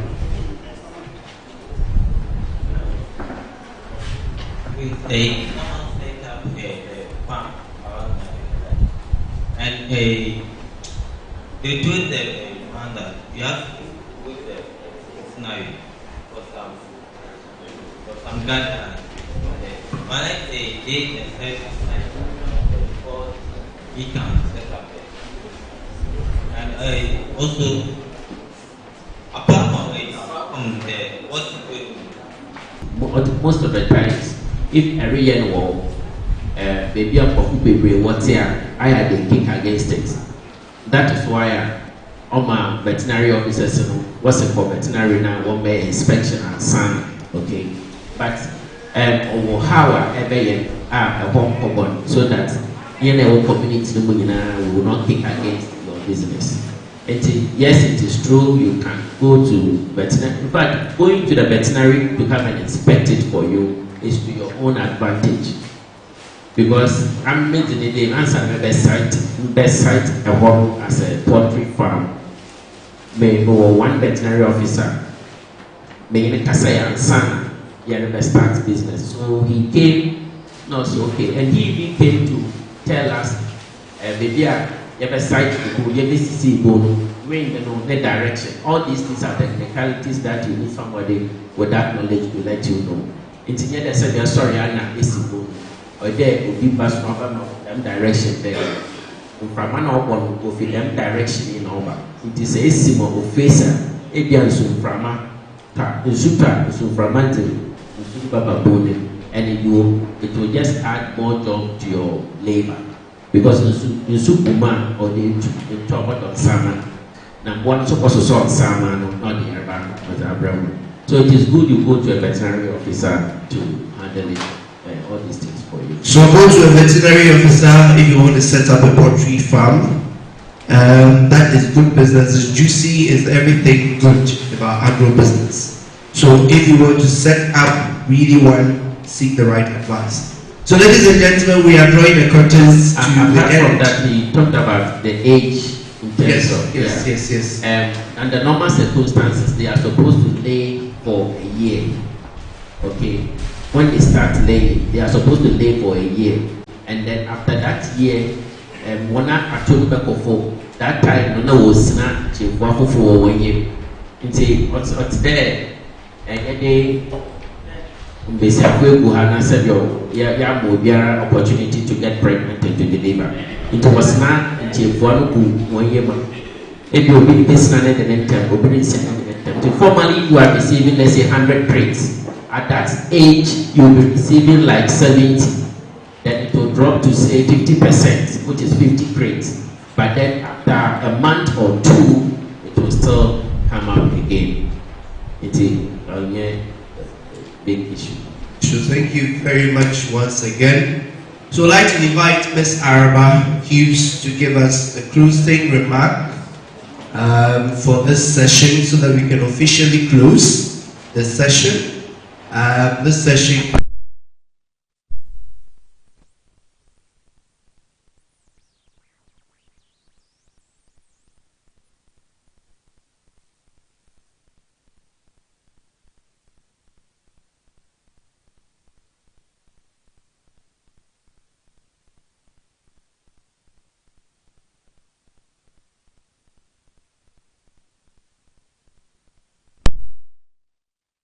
Okay, so we are still at the St. Mary's Boys SHS, and it's the Career Day 2019 happening under the theme Turning Your Passions into Career Opportunities.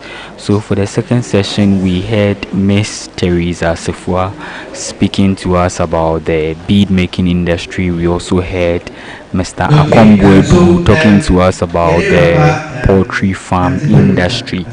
And so thank you very much for joining us, and we are glad you've been with us. And so we want to say keep watching Sectadi Catholic TV, subscribe and press the bell so that whenever we upload any content you will get notified. Thank you very much for joining us. God bless you. What did I say?